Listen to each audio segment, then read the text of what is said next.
Ladies and gentlemen, welcome to the 12th monthly TWitWoW Q&A. It's been a year, people. It's been a year. It is June of 2017, and we have 70, that's 70 questions provided by you guys, by the fans, that we are going to answer today. John, are you psyched about this? Dude, I'm blown away because I was even thinking, right? You and I both were, to be fair, so I know I'm not alone on this. Like that, it was going to be a thinner Q&A on the whole, and even then, those notions got dispelled earlier in the day because we did a count. I didn't think it was going to get any higher than that though originally, because I think you said at one point we were at 50, and I'm like, oh, that's not bad. And then you come to me and we're like, oh, 70, and I'm like, we have the best fucking fan base. Like, you must have heard when I offhandedly said like, oh, that's all, thank God. And then they're like, oh, that's how he feels. And then you guys got into questions like that. That's amazing to me. So I'm really stoked to get through these.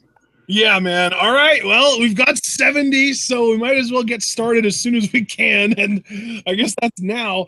We start off, man, hypothesis or hypothesis or however you want to say your name. You were quick. You immediately hopped on and asked 4 questions as soon as we finished our last Q&A. Guys, I want everyone to realize that we got about half of the 70 questions we have tonight before June even started. These are all questions that were submitted between May 26th, the day that we did our last Q&A, and May 31st, which was obviously the end of May. And then the rest of them were submitted in June. It's more than half, not just half. So let's get right into hypothesis or hypothesis. Let's get into his questions. We have 4. First question, do you think Rusev's demands getting ignored is the part of a buildup for a match against Shane McMahon at SummerSlam? I'm going to let you take the first one. You can pop the cherry on this one, partner. What do you think? I definitely think it is, yeah. I genuinely do think that that's exactly what it's building up to. WWE seems to think that Shane McMahon being in a match is a big deal, and there are pretty clearly no plans to put Rusev in the world title picture between now and SummerSlam, so maybe they will use his match/feud with Shane McMahon as a way to catapult him into that. Right. Here's the thing. I didn't think it was originally, but then somewhere along the way, WWE probably said, oh, shit, we're ignoring Rusev. Well, we can't let this go. We got to work this into something. And then came the Shane idea. So I didn't think originally, but classic WWE, they found a way to make it work for them. So, yeah, that's what I would say about all that. So I guess that answers that first question. What's our second question? Second question from Hypothesis, did Marty the Moth start following you guys on Instagram as well? I mean, look. I'm going to say no to that while you're looking because I don't have an Instagram, but I know if I did, Marty loves us enough and I love him enough that we would mutually follow each other because he's wonderful. Man. For what it's worth, we actually do have an Instagram, instagram.com/TWitWoW. We just never use it. Oh, I was not even aware. That's an interesting feeling. So I'm guessing Marty didn't follow us yet, or what? No, he didn't. No, he definitely did not. You know what though? That's cool because he's still a huge fan of the product and he's got our back. So I ain't even gonna hold that against Marty. I didn't even know about the Instagram, so I can't hold it against Marty. But yeah, not following us yet. To be fair, like I said, we don't ever use it, but if you guys want, I can start uploading our weekly and like pay-per-view and special backgrounds that I make for us onto the Instagram. That might be a good option for it.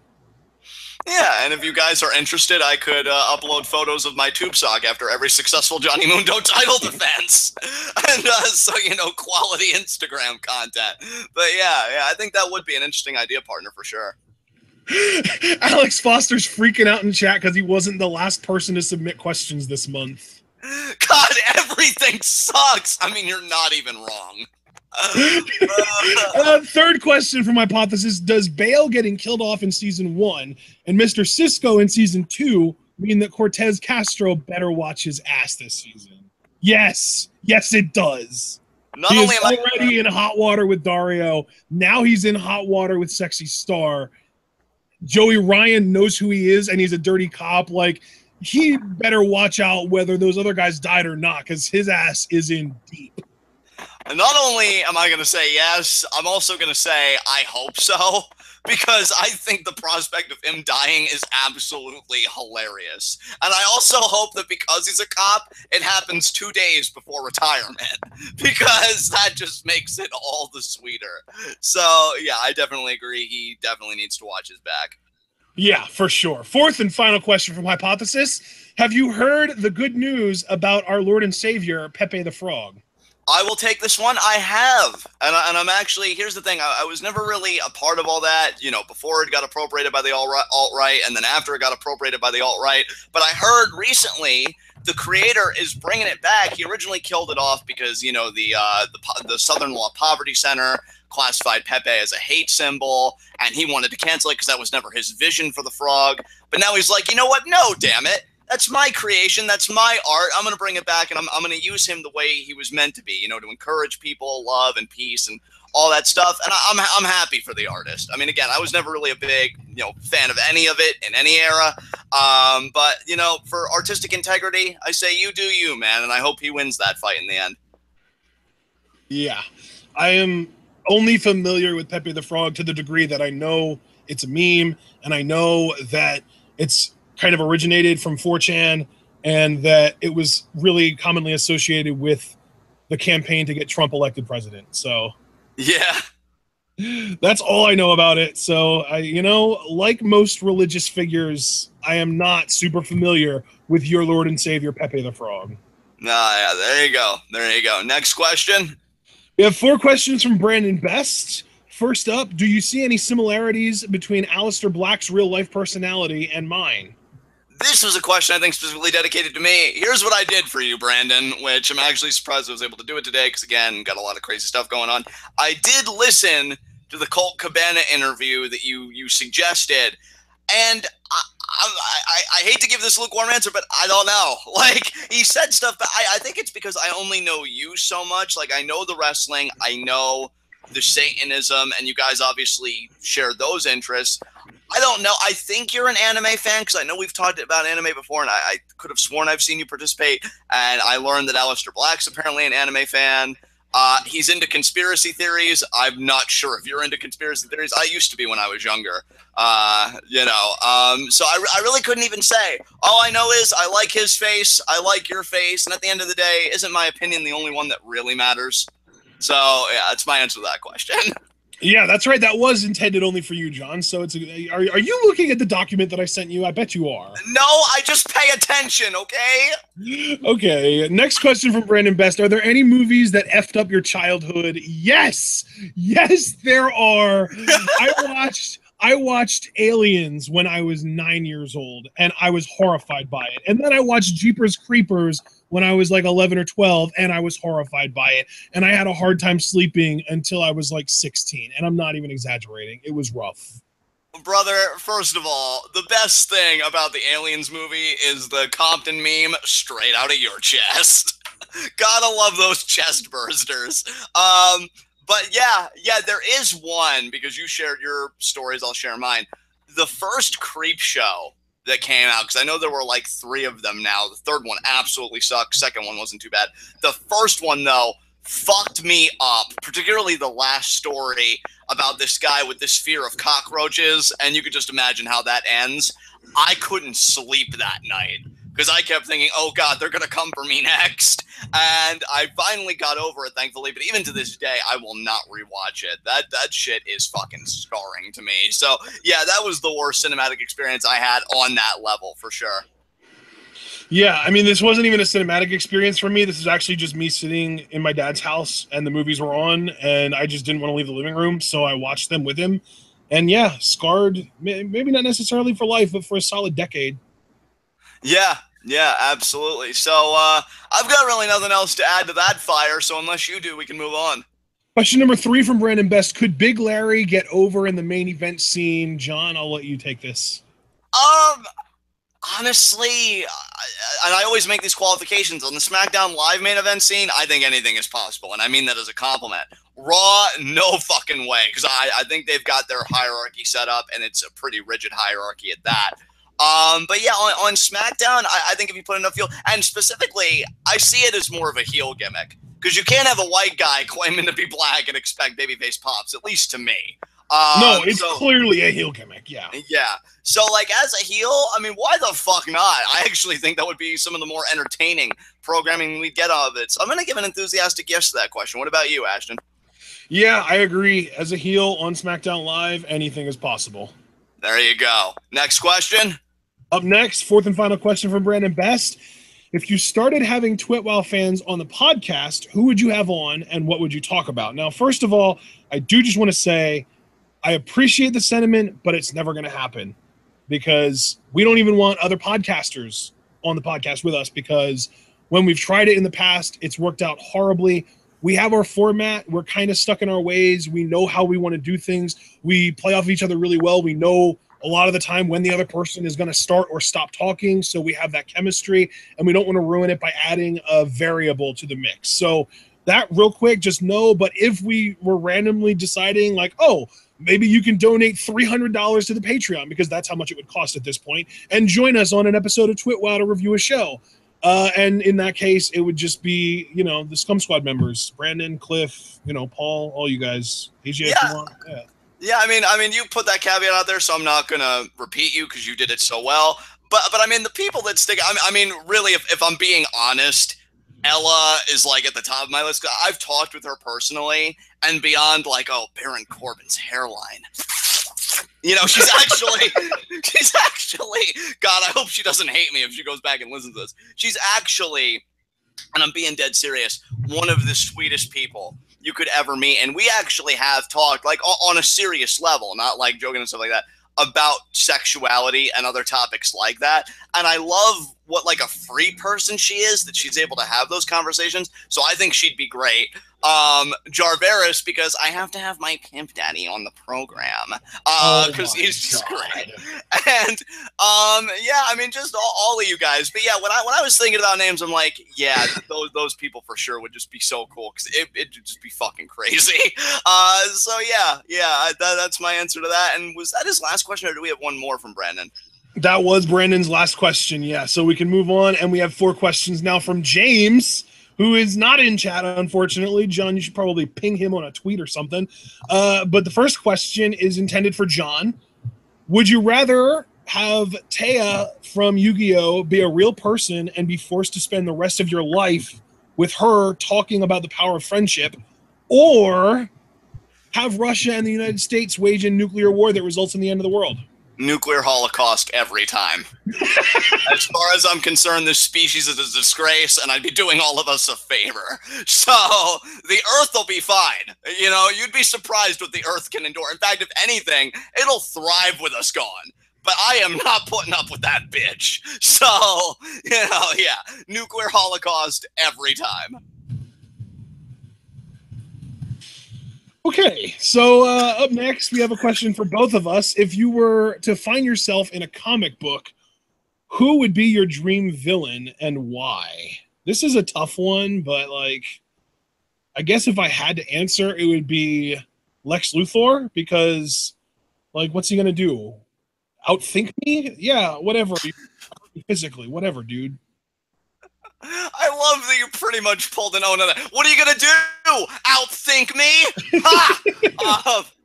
But I mean, I feel like Lex Luthor is the only villain whose superpower is intelligence, who doesn't have like psychokinetic powers. Like, he doesn't have like the Charles Xavier. Like, he's not psychic. He's not, you know, telekinetic. He can't move things or do things with his mind. He's just really smart, and that's about it. So he's like the least threatening villain to me that I would want to fight. Okay, so that's the context that he means then. Like, what villain would I don't you know. want to I mean, fight? who was your dream villain? So I don't know. I mean, it's James. So how would you interpret the question knowing it's James? Well, see, once again, proving that he's worthless. You couldn't elaborate on the question, so there wouldn't even be this debate. Of course you would, James. Jesus Christ. But yeah, I mean, I guess dream villain, if I was a superhero, would be actually somebody that's like anti-knowledge and like whose plan is to like get this global wide book burning going. This way everybody will be stupid and I can conquer the world because I'm like, you know, open information and all that stuff. Those are causes I very deeply believe in. So yeah, I'd love a villain like that so I could kick him in the balls. Yeah, right in the balls. So that would be my choice. And if we're talking Nice. about established villain, I'm not even that well versed, which I'm sure James will make fun of me for because, you know, it's not like he has much to go with anyway. But yeah, I'm trying to think of like a low time villain that's actually been on a Batman or a Spider-Man kind of program or X-Men. And there is one I'm thinking of, but the name just isn't coming to me. But yeah, if I had to make a villain from scratch, that would be like my template. Just this guy that just wants ignorance worldwide, and then I could kick him in the balls. Yeah. So, James's next question. James's next question is, who are your biggest influences in life? Oh, I remember this. This is actually one of the few quality questions he asked. So thanks, James. I actually have five. I have five people I want to name. Okay. Yeah. Chris Benoit for one, because again, wrestling came into my life when I was a kid. I had like shit. I was very emotionally messed up, you know, from my parents and everything. And Chris Benoit was to me what like Batman and Superman is to a lot of kids at my age. He taught me like passion and work ethic, and he actually made me like want to be somebody when I just thought that I was essentially worthless. You know, the same thing that you tell me I am every day, James. Love you. My sister, because she's my best friend, she's my everything, and when I look at her, I see all the best things in the world, and it just makes me want to be a better person. My mentor in philosophy, at least I regard him as such, and a father figure on top of that, Dr. Moreland. It's crazy because we disagree on everything. Like he is very much theistic, very much conservative. I'm totally opposite for those of you that know me, but we both share such an intense passion, and he's just been such a great like kind of guidance and influence on me. So yeah, definitely have to give him a shout out. He's wonderful. I adore him. Got to give a shout out to my girlfriend, Rachel, because I never thought like I'd have a person love me for me. Again, something that James always told me would never happen for me. You know, you're going to die alone. And I still might, admittedly. But for right now, things are good. You know, and I think when you have somebody that cares about you like that, she's really influenced me and made me see like better parts of me, because I don't always have the highest opinion of myself. Contrary, I'm sure, to popular belief that I give off here. So she's been great. And then I'd say my friend Angel's my last one, because hell, he even got me to work out again, because, you know, he told me about like Bruce Lee, how the great philosophical brilliance, like it's body and mind working together. So I started like working out, doing those squats, whatever. And he's just a guy that I can talk to about like anything philosophy at any time going on in my head. And he's just been a very dear friend to me, and I think a great influence on my career. So yeah, those are my my fantastic five, if you will. So who's influenced your life, my friend? Let's hear it. Well, I don't know if I have five, so I'm not going to try and force that. Just thinking, though, as far as people who have genuinely influenced me, as far as sort of life and my opinions and that kind of stuff, George Carlin is a big one. Right. Because in a way, he really taught me how to be skeptical. He kind of taught me that you shouldn't just look at everything on its face value and accept it for what you're told it is. You should always be questioning everything down to the root of what it is and the core of what makes it what it is. And I think that's a really big one. Carlin was huge, and I didn't really even discover him until I was already like 18. So he was a later influence, but he had a significant influence. Like 21-year-old me and 17-year-old me are completely different people, and I think a lot of that has to do with the influence of Carlin. Another one regarding my intense love of analytics as far as sports go, Paul DePodesta, who was really kind of the driving force behind the Moneyball movement in baseball and is now actually the general manager of the Cleveland Browns. He was a huge influence on me. You, I believe it or not, were actually a heavy influence on me when you were pacifist, and I was actually a fan of yours before I became your friend. Right. Yeah, you were the reason I started making YouTube videos in the first place, and that kind of led to us meeting and becoming good friends. And that's the best thing I did on YouTube. was influence you. Yeah, yeah. If you ask me, yeah, because that led to us becoming great friends like we are. Yeah, that was great. Absolutely.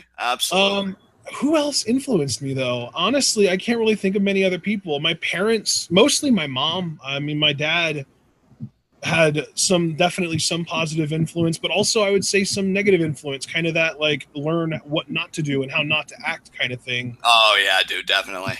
Yeah. So, but my mom is a huge influence. My mom's my freaking hero. She, she was a single mother pretty much my whole life. She had someone in her life for a few years, but from the time I was like born until I was like 5 or 6, it was just me and her. And then from the time I was like 11 or 12 until more recent times, it's just us against the world kind of. And Yeah. I kind of feel like nowadays it's you, me, and her against the world. But then of course you've got your family, and I know that that's not necessarily like you don't necessarily always see it 100% that way because you've got more going on. But like for me, that's kind of my point of view, is like it's me, John, and my mom against the world.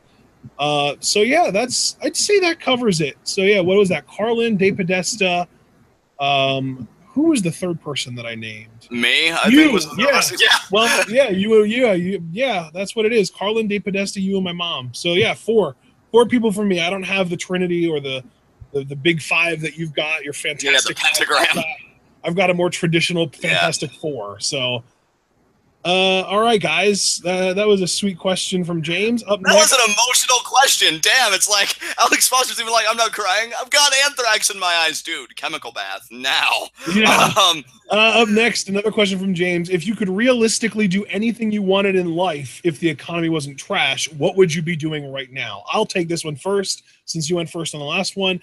I would be living on the road. I would be living out of a really nice, high-end RV or motorhome or whatever you want to call it, and it would be my home that is just a traveling home. And I would have a super high-end like $5,000 laptop that would have all of the latest tech in it, and like an i7 and a GTX 1080 Ti and ridiculous like 32 gigs of RAM or 64 gigs of RAM or something ridiculous like that.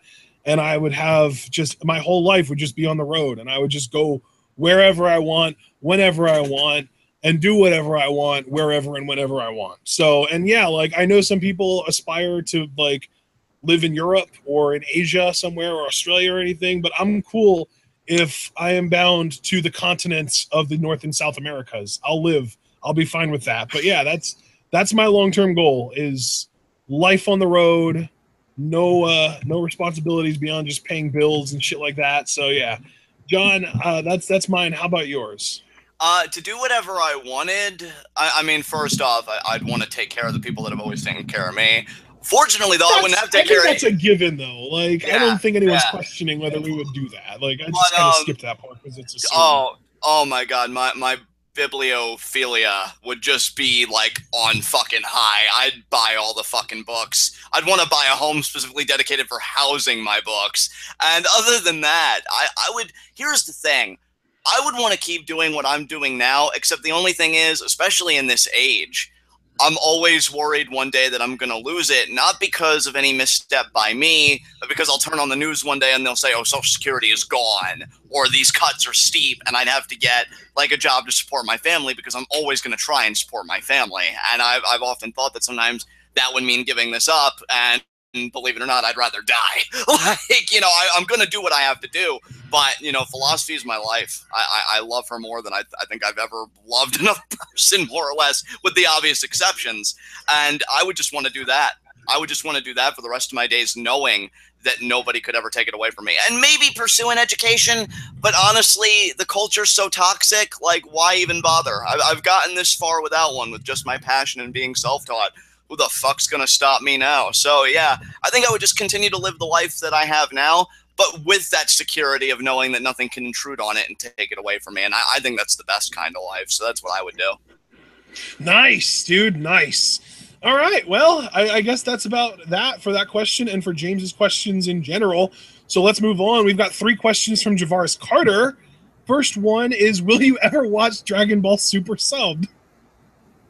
You know, Jarvis, you keep asking. I'm not saying that like in a bad way.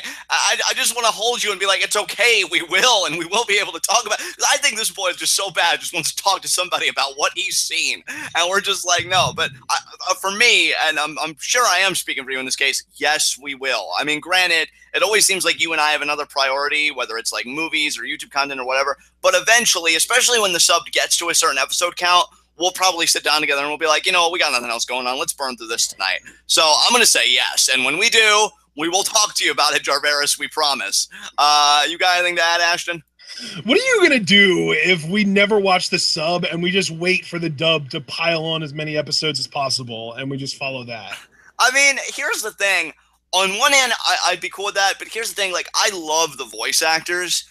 But the dub is going so slow that I don't even know if that love is strong enough at this point, because I hear amazing things are fucking happening, and we're probably not going to get to that until like I'm 30 and like you're like fucking 26 now, so 31 at that point. So when we're both in our 30s, that'll probably be when we get to touch this shit again at the pace that it's fucking going. So yeah, like I don't know. I really wouldn't mind starting the sub, like as much as I love the voice, because I would go back and watch the dub, right?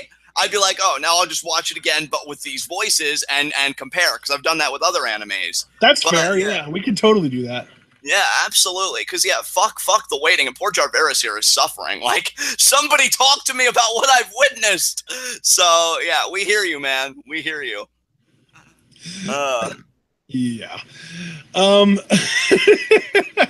We've got people in chat talking about how hype the Super Dragon Ball Super sub is. So, yeah, we'll get around to it eventually. Second question from Javaris. Since Krista Joseph loves TWitWoW and Cage endorsed it, any chances that his Lucha Thanos nickname makes it onto Lucha Underground?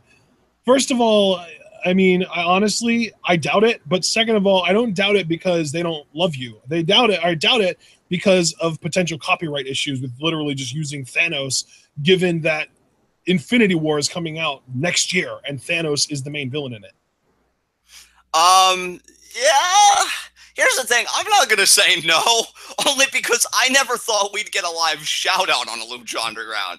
Once that happened, I'm like, wow, this really is the most magical place on Earth. So, you know what? Like, if I was to break down odds, I'd say like 95% no. But, I mean, that 5%, you would be surprised sometimes how it can win out. So, I'm not going to give a full 100% no. But, yeah, we'll see. We'll see. So I just looked on Twitter and Sal asked 4 questions for July already. Awkward. Yeah, I didn't even pin the tweet. Like, Present Sal, I adore you and I adore your face, but my friend, we have a system. We have a system. Yeah, I asked him if he wanted me to just tack the questions to the end of this one, but like then I realized, oh wait, he already asked 4 questions this month, so we can't be letting people double up. That's not fair. That's, you know, we can't let that happen on sheer principle. We don't want everyone to be doing it then. Yeah, I think what I'm just gonna do is I'm not gonna blow up with notifications when this video goes off, so I'll just copy these down pretty early, get them in, and then the rest of the questions will just go in the pinned tweet. So, but we'll know you'll come first, Sal. Yeah, of course. All right, third and final question from Javaris Carter, and this is for Johnny Scumbag and Ashton Scumbag. Cut a promo on NFL owners for not signing Colin Kaepernick. Do you have anything? I was so looking forward to this. Okay, yeah, I'm looking forward to this. I want to hear you go first. Man, because here's the thing, right? It's not even just NFL owners, but the climate they capitulated to, because they're a bunch of spineless fucks. Oh God, Colin Kaepernick, he's not respecting my fabric. My fabric! Calm the fuck down. He didn't even... Here's the thing that angers me about this, because you know I know shit about football, so I'm not going to be talking about stats and performances. If you're not hiring him because of that, I get that. But if you are seriously not hiring this man because he exercised his First Amendment right that any old fucking person, a card-carrying NRA member would be like, my rights! Infringing on my rights! And like, suddenly this guy does it, and oh, but those rights don't apply to you. Fuck you so hard. I have to listen to all these fucking people and all these fucking outlets like Tommy Lahren for the Blaze being like, oh, Black Lives Matter, they're a terrorist group, and what's wrong with these blacks? You have nothing valuable to say. The thought of you breathing disgusts me, and I know I've been saying that about a lot of people, but here's the thing, sweetie. You're the first one where I actually fucking mean it. I hate her face so much, and that's who these spineless pricks, like, oh, what are we going to do? What are we going to do? The conservative base, which I'd actually, and this is a sincere question, I would love a political breakdown of football fans. Like, how many are conservative? How many are liberal? How many are whatever, right? And I'm being serious, because you're capitulating to these fucks like, oh, the Blaze, oh, Breitbart, we can't have white supremacists thinking we're not on their side. What are we going to do? And this poor guy who did nothing but just sit down, not really do anything, just kneel and be like, I'm not gonna, acquiesce to your anthem. I'm not gonna do the whole ritual. This is a guy, and they don't bother to cover this, right? This is a guy that walks it like he talks it. I've heard him like donate to causes related to black kids and crime. I saw a photo of him waiting outside of an office, I guess for people on parole or probation, handing out suits so that they could look good for their job interviews, because, the system's already doing so much to help people get out of jail. And there is a little bit of bitterness for me there, because my father has a rap sheet that could circle the world 12 times. So here is a guy that's literally trying to make the world a better fucking place than any of you fucking people, that all you have time to do is devote 30 minutes to saying how, oh, these people that don't want to be shot by police, they're the terrorists. Do you even know what that fucking word means? Honest to fuck. And yet he's the worst guy in America. He's worse than Hitler because he didn't rise for my flag. Honestly, this is why I chose nuclear holocaust in the earlier question. Because the more I see from these fucking people, the more I genuinely ask myself, if we all just collectively fell in a volcano, would it really be the worst fucking thing? And then I said yes, because it doesn't have to be all of us, just these fucking nitwits. So yeah, fucking hire the man. And look, don't hire him because he needs a job. Hire him if he fits your scheme. The same way, don't hire him because of some political bullshit that, quite honestly, in my mind, isn't any of your business. He wasn't disrupting the game. He wasn't making loud noises or holding loud banners. He was just, again, not taking part in the ritual, which, honestly, I wish more grade school kids would do. But then I've seen kids that wouldn't, and then they would get chewed out because apparently it's so important. And just don't let the politics, don't let any of that shit get in the way. Look at him for the player he is. Again, I don't know shit about football, so I don't know how good he is, how bad he is. That's not the point. Look at him on those merits, the same way everybody should be looked at on those merits. And for fuck's sake, grow the fuck up. That's my fucking rant right there. You have anything you want to fucking add? No, I was really looking forward to this. And I'm very happy that you had that much to say about this, because I did not expect for you to have that much to say. So now it's my turn, and I can actually attack this as somebody who knows how good Colin Kaepernick is versus the rest of the quarterbacks in the league. So what you guys need to realize is that right now there are 32 NFL teams, and there has to be, literally out of necessity, 32 starting NFL quarterbacks. Colin Kaepernick is legitimately, and I don't think it's even arguable, one of the 25 best quarterbacks in the NFL right now. You can look at teams like Chicago, like Houston, like Denver, like Buffalo, who doesn't even seem to like Tyrod Taylor, their quarterback, even though personally I think he's good. Doesn't matter. They don't like him. They barely even kept him around. They signed him to a pitiful contract relative to his talent level just because they were like, oh, well, we can't do any better, so let's just keep this guy around for peanuts. And he's a great player and a great person, so he signed it. And also because, oh, by the way, you never know if any other team is going to even be interested in him, because the NFL groupthink says, oh, if that guy didn't sign to the team that originally had him, that team wanted him in the first place, he won games for them, and they didn't even want to keep him, why would we want him? And Colin Kaepernick's situation is even worse, because I legitimately believe he is being blackballed by the league. Because you look at the Texans, you look at the Bears, you look at the Broncos, and I'm using the Bills as an example in this case because, again, they don't want their quarterback, even if they did re-sign him.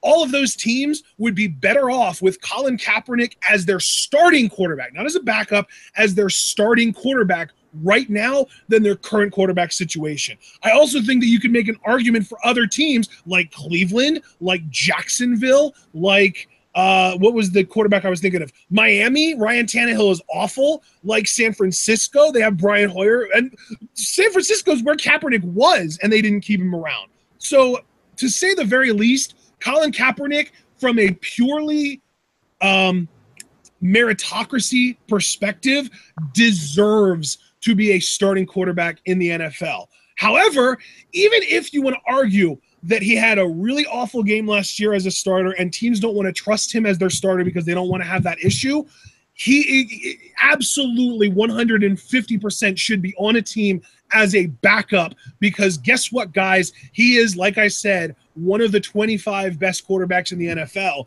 And if you have a starter, I mean, Seattle has already considered signing Kaepernick, but apparently he was asking too much money, because apparently $11 million a year for a backup quarterback is just too damn much when there are worse starters than him making more money than him. Hell, Oakland just signed Derek Carr to a $25 million a year contract, and I'm not even 100% sure that Carr is better than Kaepernick. If you would put Kaepernick on the 2016 Oakland Raiders team with those weapons, with that offensive line, with that running game, I'm not entirely convinced that he wouldn't perform even better than Derek Carr did on the exact same team. So no, Colin Kaepernick is not in a situation where he shouldn't get a job, where he doesn't deserve a job. He's just in a situation where there are racist, obnoxious, overly patriotic owners who are unwilling to sign a talented player because he made a political stance on the football field.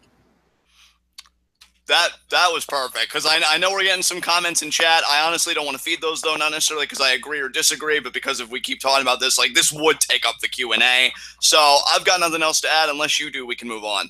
All right, up next, we've got 4 questions from Stella, who is unfortunately not in chat, but I know that we interact with her quite a bit on Twitter. First question is, I know these for both of us. First question, do you guys buy into the theory that the Montreal screw job was a work? Yes, it was. And Bret Hart, the only thing that Bret Hart got out of it was the ability to complain about it for the rest of his life. That's really it. See, I was never under the impression that it was a work, because Bret really did strike me as that kind of prideful egotist that would be like, no, I don't want to do this. But I don't know. If you believe it's a work, I always valued your opinion. Maybe I need to reconsider some things. But for now, I'm just going to say no. No, I didn't believe it was a work. I just think Bret threw a hissy fit. They took matters into their own hands, and we got what we got. So I can't really add more than that. Yeah, no, I definitely think it was a work. I think that Bret, Vince, and Sean agreed backstage, like, Bret, we're going to take the title off you tonight, but we're going to do it in a way that makes it seem like you got screwed. We're going to convince the world that it was a legit screw job. We're, all that shit. I am genuinely convinced that that is the case. And Paul, I know you disagree, but I don't really care what other people think. I genuinely do think that it is a work. There you go. I got nothing else to add. Let's move on. All right, next up, we've got another question from Stella. What happened to Dolph Ziggler? He used to be entertaining, but now he makes me fall asleep. He stopped trying. Yeah, that was pretty much what I was going to say. Like, he never evolved.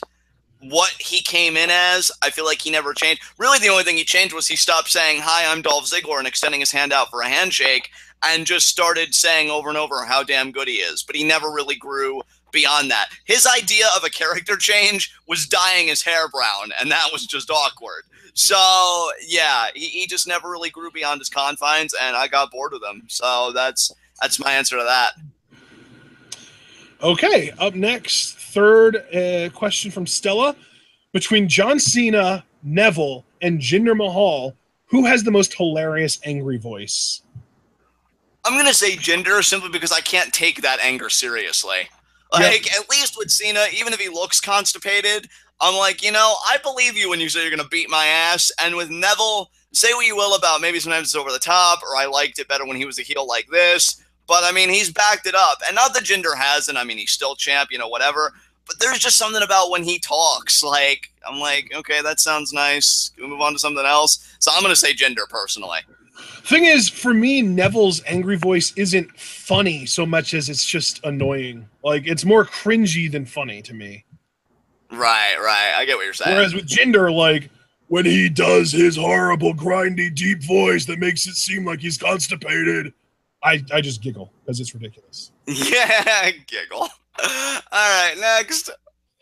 Fourth and final question from Stella. How long before the iconic duo break up and who will turn on the other? First of all, hopefully a few years. I know they're going to break up eventually, but I'm hoping that they at least last long enough to either A, have one or both of them win NXT Gold, or B, get called up to the main roster. And when they do finally break up, it's going to be Billie Kay turning on Peyton Royce. See, here's my thing. It's not that how can I put this? It's not that I disagree with the prospect of them breaking up, but I look at them and I'm like, well, why? Why should they have to break up? I would love a Rhodes Scholar situation with them. The only difference being is that every now and again they would come back together for a common cause. They'd go, they'd do their own thing, and then to be like, hey, Peyton, yeah, Billy, when was the last time we really raised hell in this place? And then they get those mischievous smiles and they start being the iconic duo again. I love this act, and I know you do too. But if I had to pick, I would say Peyton turning on Billy, and I just hope, though, that it's more of a Rhodes Scholar situation because you have a great act here. And I don't think everything needs to end with, I hate you now.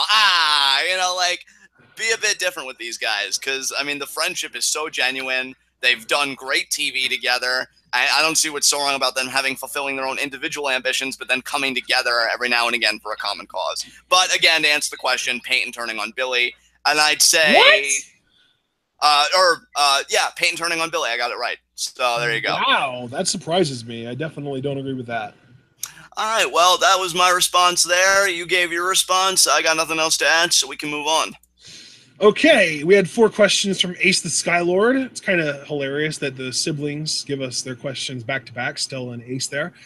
Ace said, would fans be more accepting of Jinder Mahal if the WWE had committed to really building him up properly before making him champ rather than just kind of randomly putting on him one week? Here's my thing. I'm going to answer this 2 ways. I'm going to say, yes, I would have.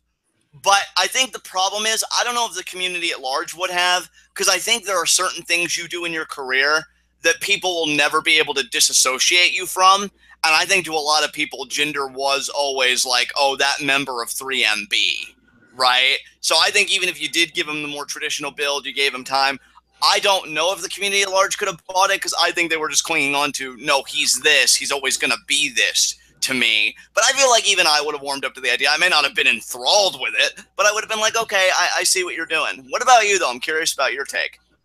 Yeah, man, I can definitely buy that. I guess to me, it really does all come down to he was a jobber and then he became successful. So I don't even think building him up over a few months would have been good enough.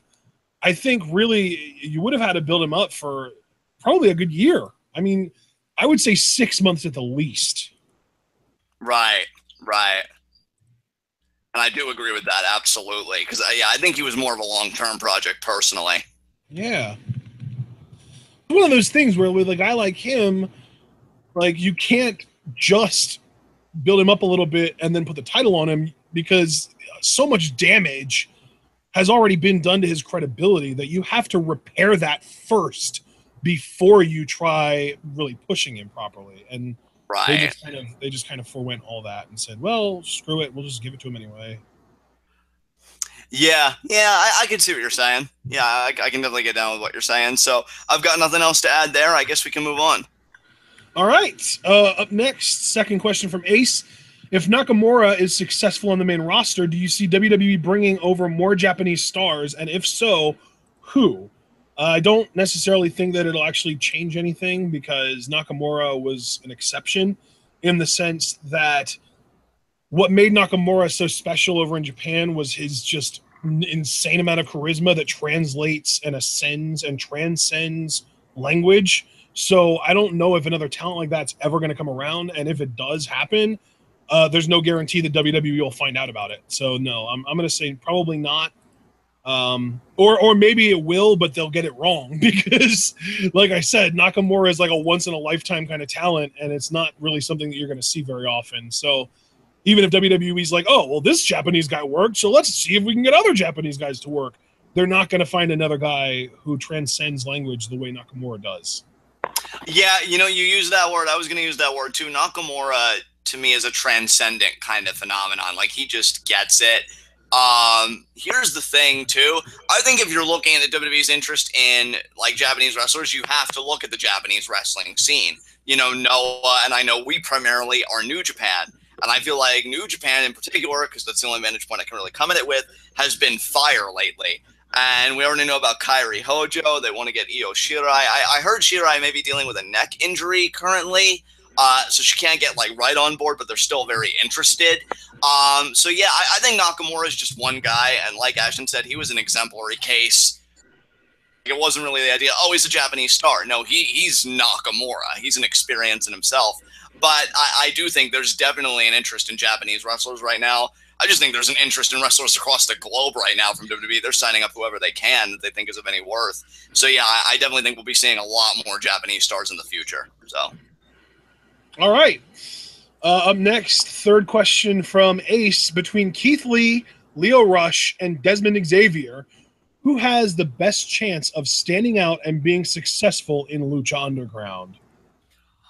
I have a feeling you and I are going to disagree about this one, partner, which excites me. But I'm going to say Keith Lee. I mean, just from the little bit I've seen of him, like, he has the presence and he has the ability. Like, I feel like with what Lucha's about, like, bringing you stuff that you may have never seen before, or maybe stuff that you have seen before, but giving it a really cool packaging, like Keith Lee, for me, in the Lucha Underground setting, just checks all the boxes more than the other two guys personally. So, I mean, do you assent to that? Do you disagree with that? No, to me, it's Leo Rush by a lot because, I mean, like, don't get me wrong. Keith Lee, like, he's solid, but Keith Lee also, like, I'm starting, like, during the PWG match that we watched, and then more recently during a couple Wrestle Circus matches I've seen him in, I've noticed that Keith Lee, as well as he moves and athletic as he is, he gets blown up way quicker than other guys that are kind of in that freak athlete category, like the Mac and Cage and like big, strong, and Marty even, big, strong, athletic guys that can move like crazy even though they're huge. Keith Lee gets blown up a lot quicker than those guys. You can notice, like, after like 10 minutes into a match, he'll start really huffing and puffing, and some of his moves will start to look sloppy and stuff like that. And that's just not the kind of talent I necessarily want in Lucha Underground. So to me, it comes down to Rush and Xavier. And I think Leo Rush has more charisma, has a lot more creativity, because I know he's done some really awesome gimmicks and entrances and shit in CZW. So to me, Leo Rush is the perfect fit in Lucha Underground. And honestly, even if this question was just like an in general, like who in the wrestling world would you want in Lucha Underground, Leo Rush would be in like the top 2 or 3 people on my list. Like he's a guy that I really, really want to see in the Temple. And not just because like he's this freaky like Puma type athlete, but also because he brings that creativity. And I know Lucha Underground's writers would let him express himself in a way that no other televised wrestling promotion would. Yeah, dude, like that's the thing. I really do love Leo Rush, the bit of exposure I've gotten to him thanks to PWG. So I'm not opposed to him coming to the Temple either. And I do agree with everything you're saying about him. Like, I think he'd fit in there in a hand and a glove. I just feel like, and you know what? I wasn't really aware of that about Keith Lee because, I mean, the stuff I've seen of him, I thought, well, you know, he looked fine. I really didn't see those deficiencies. But maybe if he does get better conditioning, like maybe that'll up his stock, hopefully, because I still think he'd be a great fit. Like, I just picture him versus a guy like Mil Muertes or Matanza, and it just kind of makes my mouth water. Or even guys like Killshot, you know, and people like that. But yeah, I can definitely see what you're saying about Leo Rush. That man is a prospect. He is so freaking good. So yeah, I'm picking up what you're laying down. Yeah, absolutely. I'm a big fan of Leo Rush and his work. I'm going to have to kind of give you like an intro to Leo Rush course as far as like his CZW work and stuff like that. So we're going to have to check that out soon. Fourth and final question here from Ace. If Ember Moon is the one to defeat Asuka, do you think she's going to have a long title reign, or do you think she's going to lose it at the following takeover, or just in general have a shorter title reign? For me, you go first. No, you go first. You were speaking. I apologize. What were you going to say? No, I was just going to say, I think that she'll probably have like a middle range. Like, you know, you kind of had 2 extremes there, really long or really short. I think it'll be in the middle, like 3 to 6 months. And I was pretty much going to say what you said. And I'm really an Ember Moon mark. Everybody knows that. But if I'm being honest, like, we just got through a really long title reign. And not that Ember doesn't have the ability to pull it off, but I think two in a row is very fatiguing.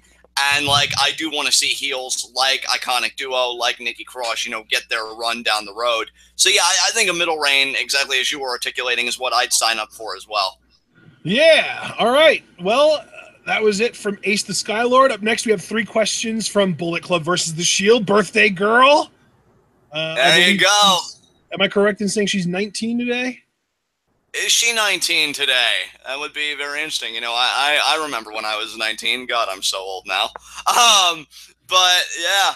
I mean, happy birthday to you, Bullet Club versus Shield. I hope YouTube's working fine for you because we're finally at your questions. And I know she was asking about that earlier, so I hope things are working fine for her. But let's dig in, partner. What was her first question? All right. First question is intended for you, John. You're in a burning building with James and Sami Zayn, and you have to save one. Who do you choose? She also has a note here. James is holding a knife, and Sami just won't listen to what you say. I would save James. You know, because, I mean, that's the thing. And I think a lot of people, I think they get it by now because I've explained myself before. But just in case, you know, some don't. Me and James, we've been friends 8 years. Like, the way we talk to each other, that's just the way we talk to each other. If you wanted my honest opinion of him, which he's not going to be here to hear it, so he's going to be like, oh, did you trash me again on TWitWoW? Which, I mean, kind of, yeah. But also, you know, he's such a great guy. You know, he's an amazing guy. Very hardworking, very nice. So he's kind of been there for me. And yeah, like 8 years of deep history. Plus, I can't quit on that sweet ass. You know, I got to save him so that I can violate him later and then he could cry in the shower about it. And just the prospect of Sami burning in that building. Maybe he'll even ska while he's burning. You know, just one last time for everybody. Skank. You know, it doesn't matter. He's dead. So yeah, I think that would actually be a joyous moment for all of us. You know, except for the Sami Zayn fans, but when have I really ever shown them any regard? So there you go. 4 questions. Oh, no, wait. We still have 2 more questions from BCVTS. Which intergender match interests you more?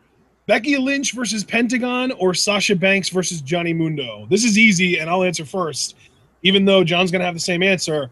Sasha versus Mundo. Because if we do Becky versus Pentagon, Becky is going to get her arm broken. And I know that Becky's a badass who breaks arms too, but Pentagon breaks the arms of people who are much bigger, much stronger, much faster, much more experienced than Becky. That would be feeding her to the lions. Whereas Sasha Mundo, that match would be an amazing athletic festival. Yeah, I agree. I mean, Sasha's already wanted to work with the likes of Sami Zayn, which, given that prior question, sorry for burning your dreams up, Sasha, you know, making them go up in smoke. But yeah, Sasha versus Mundo, I think would be great. And plus, with Becky versus Pentagon, I really don't want to spend the next several weeks picking up the broken pieces that were once Cliff and putting him back together again once her arm's been just shattered to pieces. So yeah, Sasha versus Mundo, because the only tears that would be shed are my happy tears once Sasha got educated on the nature of her place. So that's my answer. All right, question number 3. Since it's my birthday, name your favorite moment involving me. I actually have one. And I'm going to be very careful here because I don't want her to misunderstand me. And I also don't want her to be like, what, John? Fuck you. Bye, hoes. My favorite moment involving you, because here's the thing. And again, this is where I'm going to start putting my foot in my mouth. We know Bullet Club versus the Shield and Chad, like, she's all sassy and, oh, you know, hey, guys, I've arrived and, you know, all that stuff.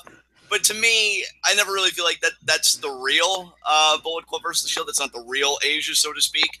But you shared a story with us that stuck with me. And no, Paul, it isn't a sex thing. Unless you're talking about with James, then yes, it is. But anyway, but no, you shared a story with us that was very personal, and it was when you encountered racism. Like you were coming out. I think you were just doing shopping or something, and somebody had like scratched the N-word into your car. And what I liked about that story isn't that happened to you, obviously, but I liked how you responded to it because you punched the guy in the face, apparently. And I respected that because that told me that you know what you're worth, and you know that you're a beautiful person, and that you matter, and that you're not going to take shit like that from anybody. Somebody that's willing to stand up for themselves, because I haven't always been that way. You know, I've eaten a lot of shit, and I give myself a lot of shit a lot of the time. So seeing somebody assert themselves and be proud of who they are and be proud of where they come from, and you should be proud of where you come from, because we are celebrating you today. And I do think, despite all the shit that you give me on a regular basis, that you are a wonderful person. That story really resonated with me because you were vulnerable with us, and I think you showed that you weren't going to let that pain. You were going to decide whether that hurt you or not, is my point. And you took matters into your own hands, and you empowered yourself, and I just deeply respected that. So I think you being vulnerable with us and sharing that kind of truth about yourself made me look at you in a whole new way, and I was grateful for that. So that's my favorite moment involving you. You probably weren't expecting that, were you? Yeah! Yeah! So, all right, Ashton, you go. Okay, so my favorite moment involving you, and this is going to sound like I'm making a joke, but I'm not, is when we finally realized and got confirmation from both you and James that you are not James. I know it sounds like a joke, but I'm not kidding, because I am very, very, very skeptical of people who show up in chat and just kind of act like they've already been here for a while, because normally it's because they have, and it's just a new account. And we've actually just experienced that recently with somebody who I will not mention, but you'll notice a certain somebody has not been showing up to live chat that was for a while. And it's because that person is somebody who was on an alt, who was a former fan of TWitWoW, who turned out to really just kind of, you know, not be that into us as much as he thought. And so he made an alternate account, and he joined in on the chat, and he started, you know, talking as if he was somebody else. And then, you know, he kind of confessed to somebody in the Scum Squad. And the Scum Squad guys are amazing, and they always come to us when they find shit out like this. And so now we know about it. And so BCVTS, knowing that you are genuinely an individual and a different person, and that you are another fan, and that you are a great person, and that you've joined Twitter, and that we kind of get to interact occasionally, and that you're always in live chat. It's just really cool that we kind of got someone else added to the group. It's awesome. See, look at that. I like the perspectives we came at that question with, because I was tempted to kind of be a dick, and I'm like, no, you know what? It's her special day. One time, John. One time. So yeah, I like how we handled that. Look at TWitWoW once again holding it down. So yeah, what's our next question? All right, next question is well, we've got 4 from Mark Schoeneman. I accidentally tried to jump to this early, a couple minutes ago. First question from Mark: what would you say that Lucha Underground title reigns are based on the television product, as far as when the titles change, or tapings? So basically, like, if a guy wins the title and then 4 weeks later at the tapings he loses the title, whereas in real life over the course of 4 months he gets the title reign. Like, do you count the tapings, like the real time for the title reign, or do you count kayfabe time from like the television show? I feel like it's more appropriate to count real time, personally, though I was curious how you would feel about this situation, because I think it's unfair, right? If a guy wins the title at the end of season 2, and then season 3 takes like so long to get here, and then, you know, he drops it maybe like episode 5 of season 3, like, I don't know, just something about that seems off to me. So yeah, I would say like between actual tapings, not like our perception of time waiting for seasons and stuff like that. But what about you? I personally would rather count kayfabe, count like actual television episodes. So like if Johnny Mundo wins today and he loses in 2 months, I would rather say he had a 2-month title reign rather than, oh, he held it for a weekend. Yeah, that's a good point. I can see where you're coming from. So that's my take. Second question from Mark: have either of you watched the anime Outlaw Star? And if so, what did you think about it? I haven't. I haven't either, for once. This is an anime question where I have ignorance. But I will say that thank you for giving me something to look into, because I even meant to look at the synopsis today and I didn't. But I think when I have some free time, I may check that anime out and maybe we can have a conversation about it. So thanks for that. Yeah. So then we've got a third question from Mark: which video game character do you associate with the members of the Scum Squad? Oh, God, I couldn't even answer this one, bro, because, like, as much as I play video games, My knowledge isn't that limited. Like, half of you would be Mortal Kombat characters. I don't even know then where you'd all fit. So, I don't know, man. What do we do about this? Because I really didn't even know how to answer this question. Do you? Do you have any idea? Like, Yeah, I mean, I don't really. I'm not. It's a same tough with one you, just because yeah. it's so vague. I mean,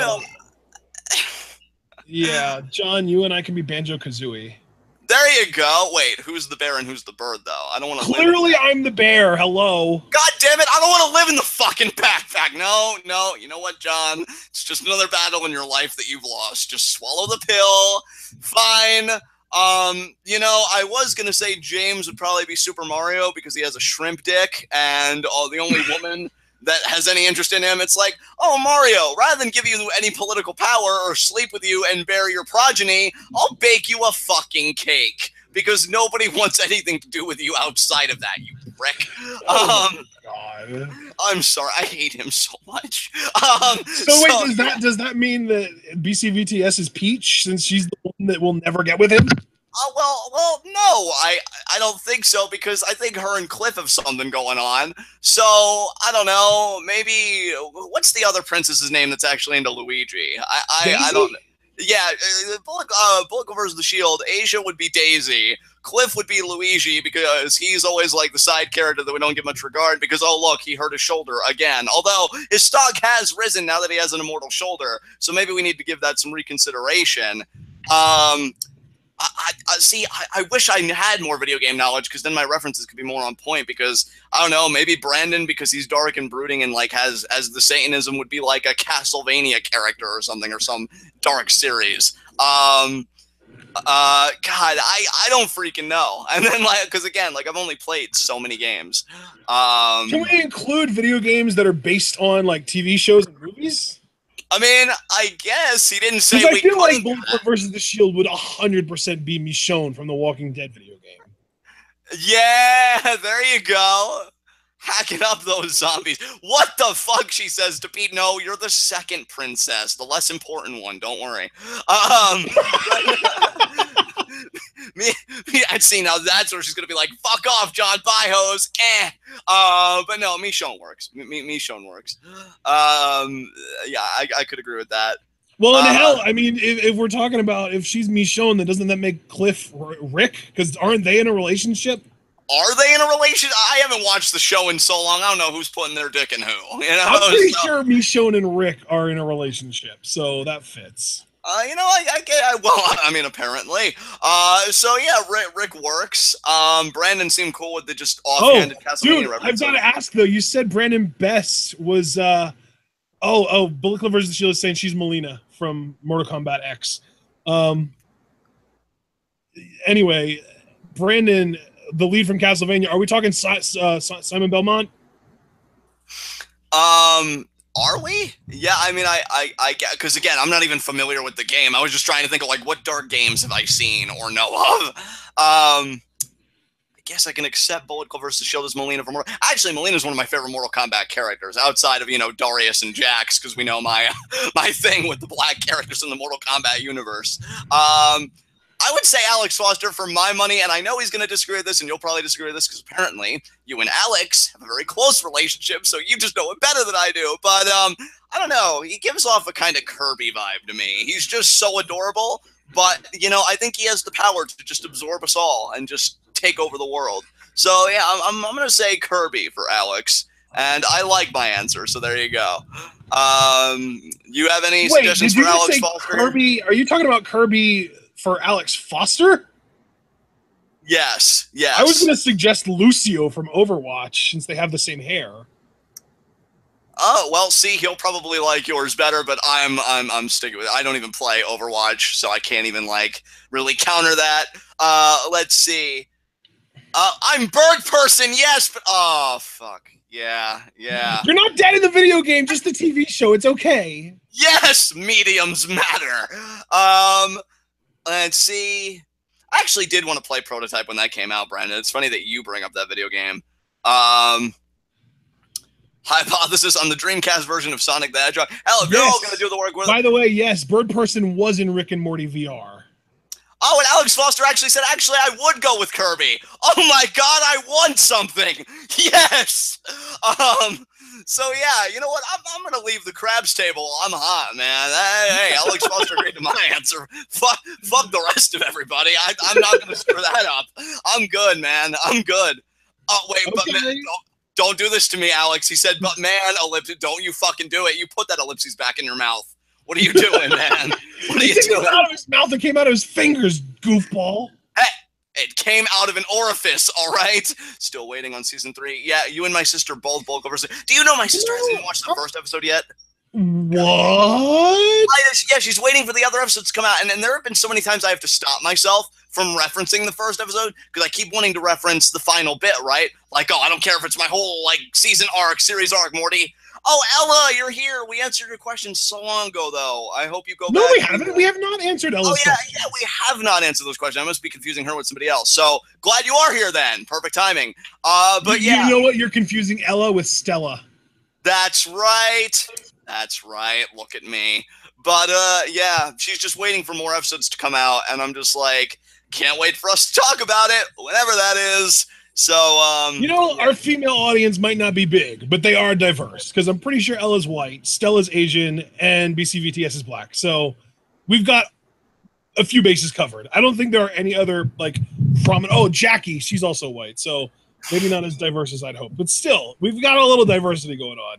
Yeah, diversity's happening, man. Yeah, it's coming together. As all of the Scum Squad thinks of me as being positive and adorable, there's so much you guys don't know. You know, that was just ominous enough to pique my interest, but you and I should probably talk later, away from open channels, because if you've got some things you want to confess... Okay. Alex Foster is Diglett from the Pokemon video games, because he's cute and adorable, but we don't know what's underground. Ooh, I actually like that one. Damn. All right. Even I'll concede you just beat me there. So, yeah. Sal wants to be Donkey Kong. I actually watched a speed run of Donkey Kong 64 recently. Not the whole thing, but god damn how people do speed runs. I will never understand. But yeah, those are all the answers I've got. Unless you have any more answers you want to give, we can move on, because I had a lot of fun with this question, but I feel like I'm tapped out.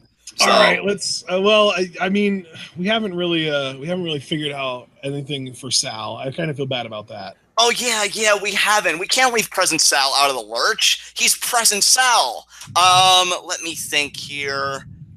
God damn, I'm trying to think of things that Present Sal really like. It's a shame that Samurai Jack never had a video game, because I would totally give you the video game version of Samurai Jack, Sal, but that never really came together. Trying to think of other things that you like that we've talked about.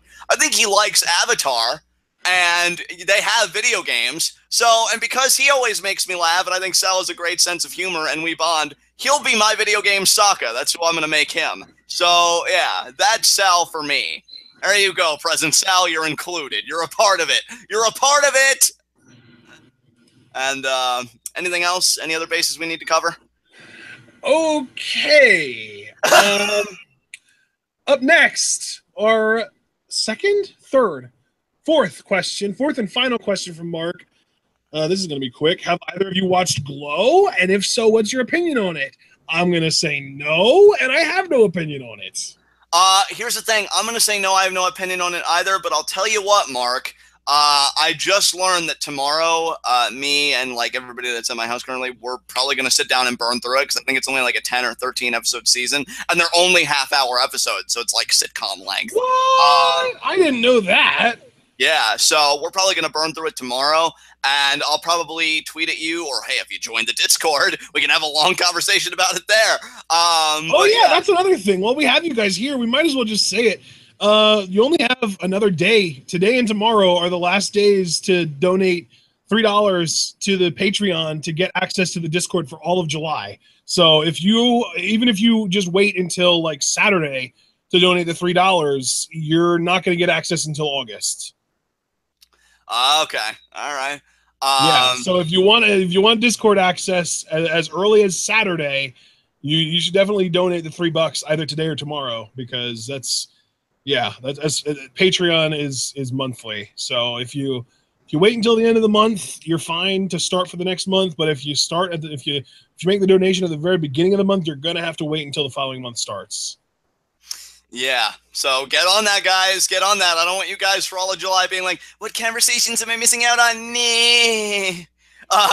And then having to, do August. Get on that. That was so good. So yeah, I got nothing else to add. No for right now on Glow, but we are going to burn through it tomorrow, hopefully. I'm excited for it. It looks genuinely good. And I hear Johnny Mundo actually has appearances in it, so I got to get up in that shit. So, yeah, I guess we can move on. All right, and before we move on, just want to remind you guys that if you are interested in donating to the Patreon, getting into the Discord, or anything like that, the link is still in the description. I have that link in the description for every single video nowadays. So be sure to check that out once you get the chance. Up next, we've got 4 questions from Rotten Butter on YouTube. First question, you know the drill. Past month, cool shit, go, go, go. In other words, what have we seen or read or watched over the course of June that has been cool that we want to talk about? Oh, can I go first on this one, or did you want to go first? Yes, please do.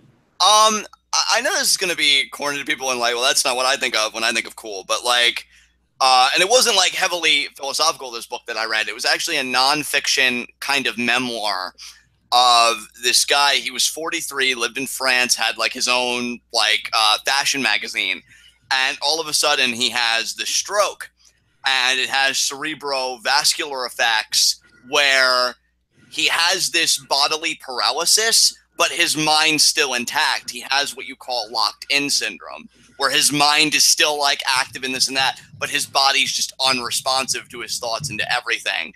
And it's just such a beautifully written book, and very slim too. I got through it in a day, which is so rare for me with anything I read. I read that. I think that was one of the better things I've read in some time, because he just speaks with such emotion about like how his life used to be, and then what it became with this locked-in syndrome. And it made me come away, because I know there are times I'll get down on myself for my cerebral palsy thinking, fuck, do I have it good? Because I could not imagine being locked into my own body. That would be just, oh my God, I don't know how I would handle it. So I gained massive respect for that dude. That was an amazing memoir. It was called The Diving Bell and the Butterfly. That was the big thing that I read. I also wish I could have started on another book, but I didn't this month, so I won't even bring it up. But as far as shows go and movies in June, I mean, we did just get done watching Man of Steel recently. Yes, our first viewing of Man of Steel, and it was way better than it sold as. Yeah, I'm going to say that too. Like, even if it's not the quote-unquote perfect superhero film, I mean, first of all, what even is that? But second of all, I think a lot of the criticisms it got were so unfair. Particularly, and I'm not going to go into detail in case on some chance somebody hasn't seen it, because hell, we just saw it, so I'm not going to pass judgment. But the ending and the controversy surrounding the ending, I thought that was some bullshit. Because, like, if you take it in its proper context, why wouldn't he do what he did, right? So I thought that was some unnecessary flack for it. So yeah, we did see Man of Steel. I'm trying to think. I feel like you and I have watched other movies this month, but I'm just not recalling them. We finished Silicon Valley this month. We did finish Silicon Valley, which was amazing, and we rewatched Memento for the first time in years. Oh yeah, and the second viewing, poor Lenny, man. God damn. Poor Lenny. He's the psychopath that murdered his wife. I mean, we all have issues. Come on, man. Cut him some slack. And then he, like, the thing is, like, that final scene, there were so many instances where he remembered something that happened more than 30 seconds ago. So this whole, like, condition that he has is obviously all in his head, because, like, 30 seconds to a minute pass and he remembers shit that he already did, like, that long ago, in order to recall it to Teddy when they're having their fight. And he's like, oh yeah, but I didn't do that for that reason or whatever. It's like, dude, you shouldn't be able to remember that. You're clearly making this condition up. And then, because it happens at the beginning of the movie in the timeline that's going backwards, he ends up killing Teddy at the end. Like, what? Teddy did kind of have it coming, though. He was kind of a dick. He was such a good guy. He, like, the worst thing that he was doing was using Teddy in a way. But he was using Teddy to make Teddy feel more fulfilled in his life and to catch criminals. He was such a good guy. Dude, here's the thing. I'm kind of busting your balls a little bit, but only because I love that you're this excited about a film, because I was hoping you'd get that excited about No Country for Old Men, but I know you ended up like not liking that film. But to know that you're like this excited about watching it, and you and I did have similar conclusions, because especially what did it for me, dude, was the little monologue in his head he has while driving the car, and I'm like, no, Lenny, no, and then like you see it and you're like, you're full of shit. You've always been full of shit, and it's just like, oh, and see, I'm gonna be honest with you, dude. The first time I watched that movie, not that anybody asked specifically about Memento. But I didn't make that connection, right?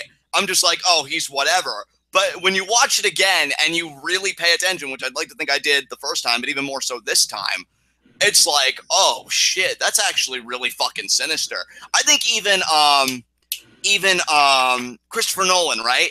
That's the name I'm trying to think of. He said in an interview, because apparently like he would poll audience members, or like audience members would give him feedback, and he said it shocked him how many people up until the end didn't believe Teddy, when they clearly showed throughout the film that Lenny's mind like isn't reliable all this time, and that Teddy is like this, like he said it shocked him because he felt the way they presented the film, like, why wouldn't you believe Teddy and the shit that he's saying, given the basis of credibility? So yeah, guys, if you have no idea what the fuck we're talking about, do yourself a favor and watch Memento. It is one of the best films I think that I've seen. I think it would definitely be in my top 10 personally. I love it. And I love it even more the second time. So that was something we watched. Like you said, Silicon Valley, great season again. I'm definitely going to miss Ehrlich, though, for season 5. That definitely kind of sucks. What else did we watch this month? Because I feel like there was more, but maybe there wasn't. But can you think of anything that you did personally, even without me, that you'd like to add? Well, for me, it's not so much about what we watched as far as like actual content. It's more about the trailers that we got in June. Because like Coco and Ferdinand both look good, and Black Panther. Black fucking, thank you for bringing that up. Oh, and by the way, because it just came to me and the family, we did watch the latest season of Orange is the New Black, and I don't even say this to be disrespectful because I don't know how many hardcore Orange is the New Black fans there are in chat right now, but fuck that show, because just a few days ago I was notified by my sister that there's new Wentworth on Netflix, and oh my fucking god, I cannot wait. We're deliberately holding off because, again, we have a lot going on right now. But when things die down and we kind of like have our stability back and everything, that is the first fucking thing we're doing. Because I even told a friend that said he's been kind of meh on Orange is the New Black recently. I told him, watch that fucking show. And I will keep saying it. If you're an Orange is the New Black fan, fuck that show. Go watch Wentworth. It is a million times better. But yeah, we did watch the new season of Orange is the New Black. And to be fair, it was one of my favorite seasons in some time. So that was really funny. I actually read on Facebook, a really good friend of mine that I've known since I started working at Giant like 8 years ago, who's kind of like a film connoisseur. He actually said on Facebook that Glow is better than Orange is the New Black this year. Damn. Well, I think it has the same creators, doesn't it? So it makes sense that he would say that, because I think a lot of the similar minds behind Orange is the New Black did Glow. And it's nice to see that they come out of the gate. Oh, and that's another thing, too. The Inhumans trailer finally came out, and that looks freaking great. Did we watch that together? I don't remember watching that with you. Maybe I need to watch it again. I'm pretty sure we did. Did we? I thought we did. Maybe we didn't. Maybe I'm thinking of something else. Hey, no, you know what? You know what? I'm thinking of The Runaways. Never mind. Oh, okay. Okay. The trailer for Inhumans did drop, but we haven't watched it. But the Runaways trailer was a while ago. But that's still, I mean, it still looks good. But we haven't seen the trailer for Inhumans yet, so we definitely have to catch up on that too. Yeah. So yeah, June wasn't a bad month. The Ragnarok trailer dropped too. I'm pretty sure that was this month. Yeah, buddy. Because yeah, I think it was this month. Because I think the Double Toasted trailer reaction video they did was this month. And yeah, that looks just great. Just great. Oh yeah, Marvel's Inhumans, the trailer only dropped 12 hours ago. That's why I'm excited about it. Oh, we're definitely watching that together then when we get done here. Like, that sounds really... But honestly, guys, like, the shit that I watch, it's 99% YouTube content. Like, I don't even watch movies and TV shows that much. Like, John and I keep up with some shows. Like, we go out of our way to keep up with Mr. Robot and The Magicians. And obviously, we just got done watching the 4th season of Silicon Valley. But at the same time, most of the content that I watch, most of the content that he watches, well, for John, I feel like it's more Netflix, but for me, it's like 90% YouTube. So as far as YouTube content goes, just been keeping up with the current season of Hermitcraft. I don't know if you guys are at all familiar with Hermitcraft, but it's like a Minecraft server and a group of people that play Minecraft on YouTube. And really, there are a lot of people on the server that I really just enjoy. We've been keeping up with guys like BWO and Doc M77 and Vintage Beef and Etho when he decides to upload. Plus a couple of the girls in the group too, Stress Monster, False Symmetry. It's really good stuff. But then other than that, I've also been spending a lot of time over the last month or so just watching like computer spec videos, like people talking about like desktops and laptops and specs and hardware and all that shit. And I kind of fell back down that rabbit hole. So that's I discovered a subreddit recently called Public Freakouts, and I spent like an entire night, like probably a good 8+ hours, just watching Public Freakout videos. So that's a typical night for me. Is if I'm not tired to go to sleep, I will find a random subreddit and I will just dive as deep into it as I can tolerate. Oh, and that is one more thing I'd like to tag on before we move on from this question, because Paul mentioned that he's watching DBZ Abridged. We did watch their latest episode this month, and I thought it was one of the better episodes they've come out with lately. I thought that was so fucking good. Let's slip into something more comfortable. Are you asking me to get naked? Because I'm not going to say no. I don't think I should say yes. Yeah. So good. So good. I'm loving DBZ Abridged. I'm loving this art. I can't wait till they get to the really good shit. That's going to be amazing. Not that this already hasn't been so good. That's another thing. Guys, if you're wrestling fans and you enjoy entertaining wrestling reviewers, which we know we do because you're TWitWoW fans, check out Nobody's Watch Wrestling. It is so good. Or Nobody Watches Wrestling, I think is what it's called. It's two drag queens and their DJ friend reviewing WWE pay-per-views. It is gold. It is hilarious. John and I watched, I think, the second and third episodes, or maybe even it was just the third, but I've seen all 3 episodes they put out so far, and it is A+ quality entertainment. Yeah, great stuff. So if you're looking for a different kind of experience, outside of all this TWitWoW perfection and goodness, second that recommendation wholeheartedly for sure. Yes. All right. Up next, we had our second question from Rotten Butter. How did you two meet? Do you want to start or should I? You should start. Well, to put it simply, I was a fan of John's because back in like 2010, 2011, John was making YouTube videos reviewing wrestling shows and talking about wrestling news and shit like that on his Pacifist 299 channel. And there was just kind of me getting back from college and kind of trying to get reintegrated with the outside world. And a way of me doing that was looking to YouTube for people who I liked listening to talk.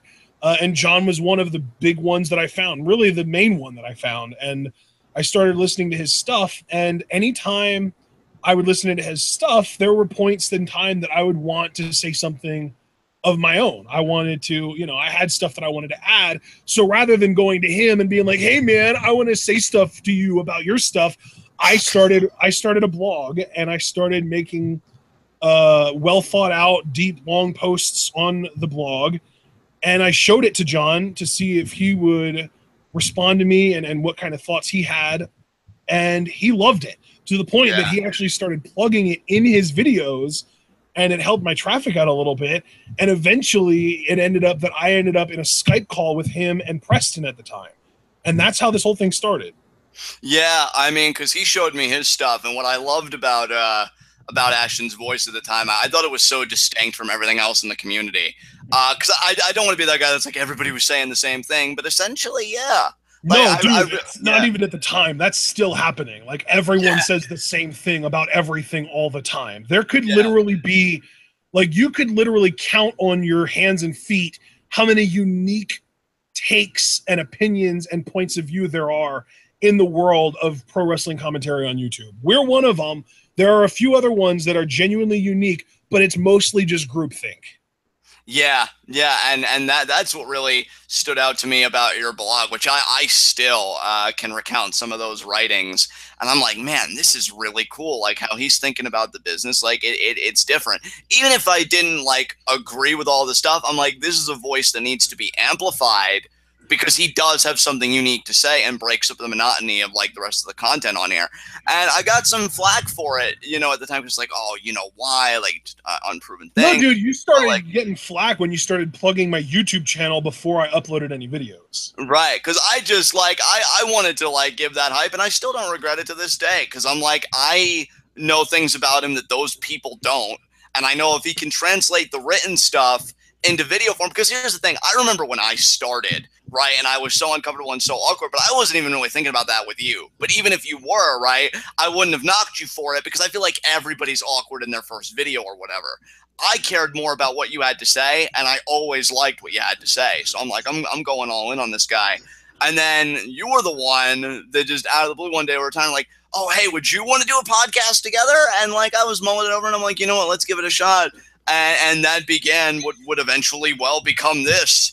So yeah, that's kind of our origin. I remember because when I first made, I was really like corny when I first started, because the first video I ever put out was literally titled Announcing an Announcement, and it said in 2 months on 11/11/11 I'm going to make my debut. And then a month later on 10/11/11, because the Announcing an Announcement video actually went up on 9/11/11. So then on 10/11/11 I put up a video talking about how I was prepared for war and shit, and that was during the shitstorm that I was getting because you plugged me before I even uploaded a proper wrestling video yet. So I uploaded this video called I Was Prepared for War, and it had a song called War playing in the background by a band called Element 80 that I loved at the time. And it just talked about, you know, I was prepared to say what I think and kind of handle the heat that might come my way. And then 11/11/11 was when I uploaded the You Are All Marks debut video. Yeah, I like, you know, thinking back, that was kind of like your Mark Henry moment. You're all haters! Yeah. I'm sharing this with none of you. And I'm like, yes. Yes. So good. So good. I love it. I love it. It was great. And then I actually remember the exact date that you and I put out our first episode of TWitWoW. It was December 3rd, 2011. Yeah, oh my God. Yeah, and how much has even changed, like even the little things like the intro and whatnot, and us doing hangouts, like we've grown so much. I mean, the intro, do you remember what the intro used to be? Not anymore, because I've gotten so conditioned by the new one. It's like, yeah, I don't even really remember the old one. It's ladies and gentlemen, boys and girls, wrestling fans from all eras. Yeah, that's right. That's right. And you used to like randomly, you were like, I'm John. That's the yes of personality, Ashton. I love my new nickname for you, cohort of commentary. I thought the moment I said that the first time, I'm like, that shit works. It just stuck.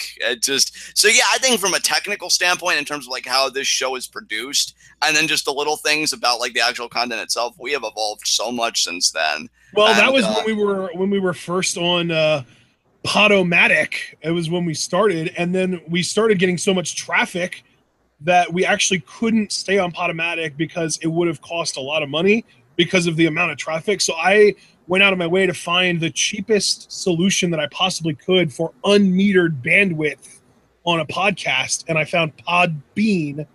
And Podbean was great, but it was $20 a month, and the first 6 months of 2013, John wasn't even around, and I was still paying to be on Podbean because I wanted us to stay alive. I wanted to keep it up, and I wanted to make sure that we stayed on iTunes. And then you came back in like June or July of 2013 after you graduated from your community college, and we started doing just the live reaction videos again. And then in like November, I think, we went back to the TWitWoW thing. And then August of this past year, August of 2016 was when we went to actually May of 2014. It was May 19th of 2014 was when we started putting videos on YouTube instead of having them be on iTunes. So that was the period of time there. And then, so May 19th, 2014. And then this past year, August 3rd or 6th or 8th, sometime in the first week or two of August, was when we made the full-time transition to a live format. And that's what we've been doing ever since. And it's been freaking glorious. I love not only not having to edit sound and audio and everything like that, but also not having to wait for the video to encode on my computer, not having to wait for it to upload on YouTube, not having to have the video files saved to my hard drive. It has just been such a load off since we've moved to the live format that even if there was a small vocal minority of our fan base that hated it, I still don't think I would want us to go back to the way we were doing it, because this is just so much more convenient. It is. I can't tell you how bad I used to feel for you, given like all the work you were doing, like splicing audio, this and that. Because that's what I always tried. Like when we did our celebration over hitting like 1,000 subs, I really wanted to go out of my way to let people know, like, you have no idea how hard this man works on this product. But that was now a year I ago. think it's That was a year ago, dude. Our 1,000 subscriber special was in June of 2016. Yeah, and it's crazy now that we're doing Q&As, we got a Patreon, and you guys are just. And it was almost a year ago to the day, because it was June 23rd of 2016. So damn, I know we hit the 1,000 subscriber mark on that Saturday. So let's see. Let me go back to 2016 in June. So it would have been the 19th. It was June 19th that we hit 1,000 subs. And since then, we have grown 349 subs. So a little bit less than a sub a day, but that's to be expected over time. It's going to, we haven't plateaued yet, thankfully, and hopefully we continue to grow. Yeah, I'm pretty happy with where we are. But yeah, man, June 19th, 2016 was our 1,000 subscriber benchmark, and then the video was on the 23rd. I'm just thankful that, like, through it all, we've been able to foster a community, like we have, and just to know that we've grown this much. And yeah, it's that 1,000 subscribers show, you fuckers gave me a heart attack. Yeah, I couldn't believe it either, but that really is how far we've come. And yeah, like it was great stuff. And just when you think about how it all began, like it really is something. So yeah, I've got nothing else to add, so I guess we can move on. Damn, these are some like intense questions here. We're really going in depth with some of these. Yeah, so, and dude, this is going to be our first ever full G1 climax this year under the live format. Oh yeah, that's right, man. That is going to be interesting. Yeah, buddy. All right. Third question from Rotten Butter: why do hot dogs come in packages of 10? But hot dog buns only come in packages of 8. Because capitalism's a dick. What's your answer? Well, no, that's literally what it is, because that allows them to make more money, because you can't buy one of each and have a bun for every hot dog. So you have to buy two. You either have to buy 2 buns, or if you're super duper anal and you're willing to like have an uneven amount, or if you that kind of thing, you buy 8 packages of the dogs and 10 packages of the buns, and then you just have 80 of each even. Yeah, I never even really thought about that. Like, my God, they fucking con people. What the shit? Yeah. But yeah, that's our answer to that. I've got nothing else to add, though. That was one of the more curious Q&A questions we've gotten. What's next? Yeah, fourth and final question from Rotten Butter. Oh shit. That was the fourth and final question from Rotten Butter. Okay. Oh, I skipped a second question. Second question from Rotten Butter that we accidentally skipped. Who are some of your favorite faces in wrestling? Because in my mind, he hasn't formally turned yet. Hideo Itami. I'm loving Seth Rollins as a face. Let me think about. I do like the Mac. Again, I actually like a lot of faces in Lucha Underground when they're not in Johnny Mundo's crosshairs. So the Mac, and I guess Cage would be a Rudo now, but the fans are still so responsive to him. But I won't count Cage because it's clear he's taking a more sinister path. In New Japan, I mean, shit, I was a big fan of Shibata until that all went down. I do like Okada, and I think he's a face. Kenny, I feel like, has turned after his performances, so you can put Kenny Omega there.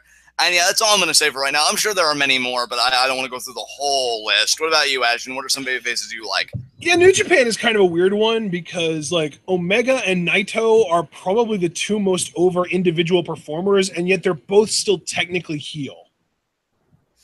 You think Okada's still heel, or did I mishear you? Because I thought I heard you say Omega, but I didn't know if you also said Okada. No, I said Omega and Naito. Oh, Omega and Naito. Yeah, I can see where you're coming from there, because I'm like, Okada, really? But no, Naito does make sense, because he definitely is still a heel, but the crowd's definitely just, responded to him. So that is a funny thing. So that's interesting. Really, some of my favorite. I feel like the one place. I mean, Lucha Underground obviously is great, but a lot of the time there aren't really like true blue baby faces. They're more just like badass heels or tweeners that the crowd just loves and gets behind, like Mill and Cage and Pentagon, like those guys. But as far as true blue baby faces, prior to the Vampiro thing, it would have been Puma, but now I'm not a big fan of Phoenix, so I can't say him. Aerostar is solid. Azteca Jr. is really, really good. Killshot. That's my answer. Lucha Underground, my favorite babyface in Lucha Underground is Killshot right now.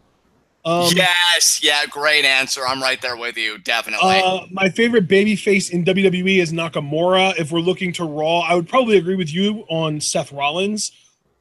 Just because, like, unless you count Braun Strowman as a babyface, in which case I would say him, because he's feuding with Roman and Roman's a heel, or at least he comes off as one. If we look to NXT, Aleister Black is definitely up there. I personally, in my headcanon, Hideo is already a heel, which is why I kind of like, what? When you said his name. So yeah, I would say on NXT, it would be Aleister Black and Roderick Strong would probably be my two favorite baby faces. Yeah. As far as the women go, Becky Lynch is the #1 babyface in the world right now. I don't care what anyone else says.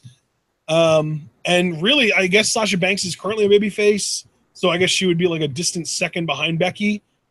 But yeah, as far as the women go on the main roster, that would be it.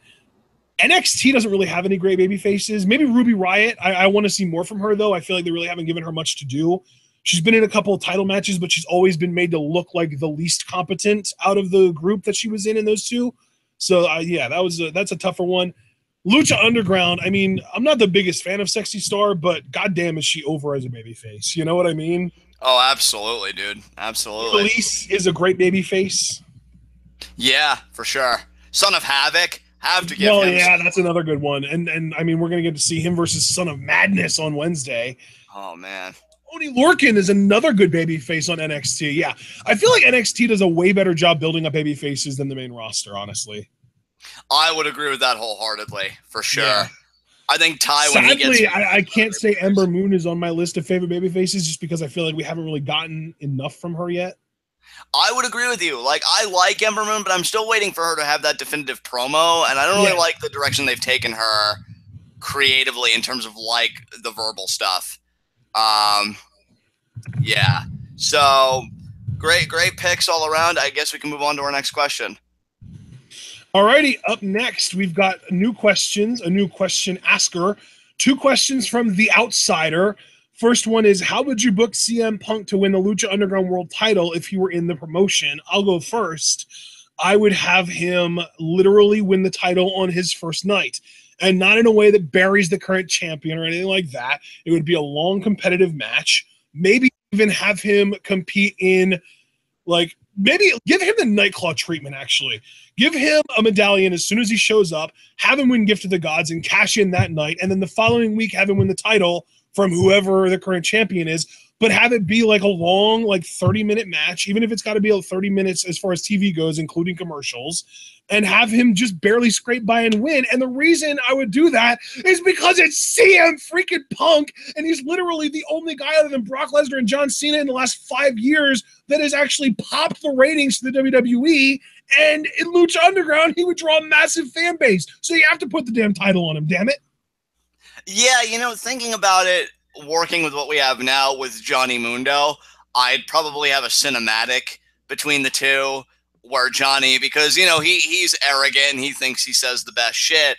Probably think, Punk, you may think that you're the best in the world, but I am the best in the Mundo. Because that's something I even do on Twitter. I do the whole hashtag best in the Mundo kind of play on thing. And I know he's liked it and retweeted it before. And then like you, though, I would have Punk win.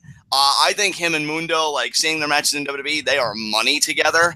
So, yeah, Punk just winning that, and then Mundo, on the chase as a heel, sticking Worldwide Underground on him, I think would make for some exemplary television. And I agree with you, because wherever Punk returns to wrestle, if he ever returns to wrestle, I should put that there, too, is going to be, fucking huge. And if LU would get the winning lottery ticket, they would do unprecedented numbers for their show. Yes. And like him winning the title would be like, what? And I think you'd hook so many people that night because, well, if he's the champion, I've got to see the reign, right? Yeah, And and well, that's the thing too, because like to me, and you know what, you wouldn't even need to have to put the world title on him. If you put the Gift of the Gods title on him, you can probably get even more out of that, because him with the Gift of the Gods means he's not the champion, but he's very much in the title picture, and he can cash in whenever. So you have to stay tuned for, you know, to find out when he cashes in. So that might even be the better option there.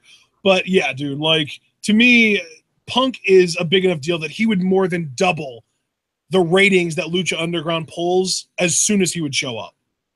Yeah, and what makes me excited about him and LU specifically is that, you know, because we've listened to interviews with Roach, and especially to Joseph, I feel like is particularly vocal. Like he has said explicitly, I would love to work with CM Punk. And I think when you have people that are that enthused about you, magic just happens. So right. I think, well, yeah, and the other thing too is that like Punk always had problems with WWE stifling him creatively, and all of a sudden he shows up in Lucha Underground and everyone is open to everything, and you can do whatever the hell you want from a creative standpoint as long as it works in a television format, and it's just the perfect marriage. Like to me, I don't see any reason why that can't happen.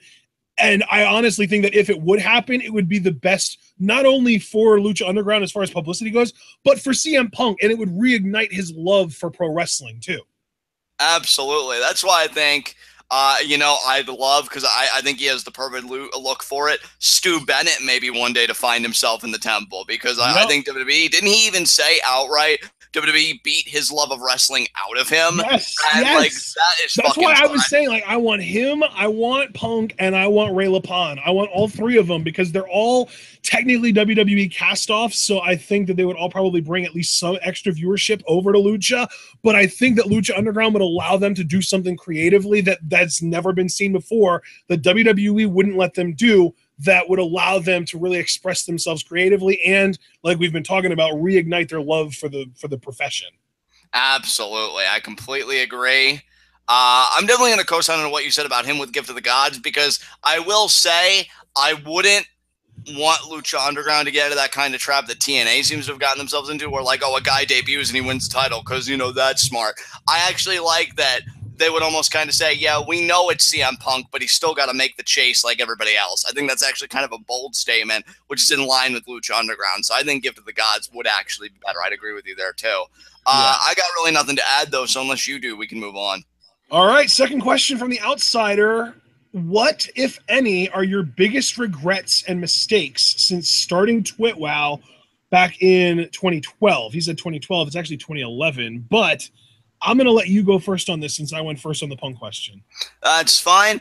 You know, it's funny because, like, obviously the first thing that comes to mind is when I did drop off for those 6 months. But I've even told Ashton in conversation that I can't even really say that I regret that, because with everything going on in my life, I feel like I needed that. I really feel like I was on the verge of a nervous breakdown because I had school and my home situation was shit and I was just miserable, and I needed time. And, you know, for me to come back and really give myself to TWitWoW the second time around, and we're here. Like, I'm not saying it couldn't have happened if I did things another way. Obviously, I'm sure there's always a better way with stuff like that. So I guess I would say that. But even then, I knew like I had to do it for me because I was just in such a bad place. Other than that, though, I'm trying, because you really do handle like all the technical stuff. It's not like I have any hand on that. But any regrets since we've done TWitWoW? I don't know. Maybe missing certain events. I couldn't even really name anything off the top of my head, though. I feel like the stuff we cover is great stuff to cover. So yeah, I would say me just dropping off randomly is definitely, because again, there's always a better way to handle a situation, even if I felt like I needed it. I'm just glad that the product is here now where it is. But what about you on the more technical side? Because I know you always handle like the backgrounds and like what we do and like, yeah. So like, what for you are any regrets, if you have any? I mean, before I get into that, just to address your situation, I honestly, like, I could have understood you dropping off, but I just wish you would have said something about it. Yeah, and that a lot of people felt that way, because it was like I didn't speak to anybody, and a lot of people were like, "Well, where have you been?" And I'm like, I had to take an odyssey, so to speak. So yeah, but back to you though. Like, what are some things Like, or if anything, do you kind of think about like, man, I wish we could have done that or did this differently? Just to let you know, John, the Rick and Morty season 3 trailer dropped. We are live reacting to it at the end of this video after we've answered all the questions. All right, that's fair enough. Sweet. All right. Unless you want to make a new hangout and live react to it on the new hangout so that we can get views for it. Actually, yeah, we could do that. That's fine with me. Okay, well then there you go, guys. So yeah, stay tuned on Twitter. When we're done with Q&A tonight, we're going to be posting a Rick and Morty season 3 trailer reaction. Separate hangout though, so separate stream. Anyway, regrets. Honestly, my biggest regret is that we didn't transition to YouTube faster. I wish we would have. Yeah. I would be okay if we just never did iTunes and Podbean and all that shit in general, plus a few hundred, probably close to $400 or $500 that I invested in Podbean would be in my pocket as opposed to going to Podbean. So, and plus we would have gotten positive revenue from that because then YouTube ad revenue would have been positive and we wouldn't be paying anything. So it would probably be close to like $700 or $800 more than we've managed to make in our time. So that's like the biggest number one regret by a lot. I honestly, another one would probably just be not going live sooner too. Like my regrets aren't, oh, we screwed up. It's, oh, we should have done that earlier. So it's more on like the technical side, like in terms of like how the product level was handled. We should have gone to YouTube earlier, and when we were on YouTube, we should have gone to the live stream format earlier. That's really all it is. That's like the brunt of my professional TWitWoW regrets. So, you know what? I will say another regret that I do have, and I know this is maybe a little bit more inside baseball, but I regret not making a new Twitter account specifically to handle TWitWoW stuff. I wish I would have a Twitter account that's like a personal account where I could just have it for me, for family, for friends, for local, for, you know, that kind of stuff. And then a separate Twitter account for handling TWitWoW and wrestling discussions with you guys and that kind of stuff. And then I'm actually planning on making a new Twitter account for my football related work, as far as like my spreadsheets and my algorithms and my, you know, all that stuff. So that's, to me, it's more, I wish I would have separated my personal life from my TWitWoW life more. Yeah, I'll tell you, man, like, and I'm glad that you're going to start doing that in a way with football. And here's the thing, dude, it really is never too late to start, because I am glad that I kept my stuff separate, because, you know, like, I have other media outside of, like, the TWitWoW stuff.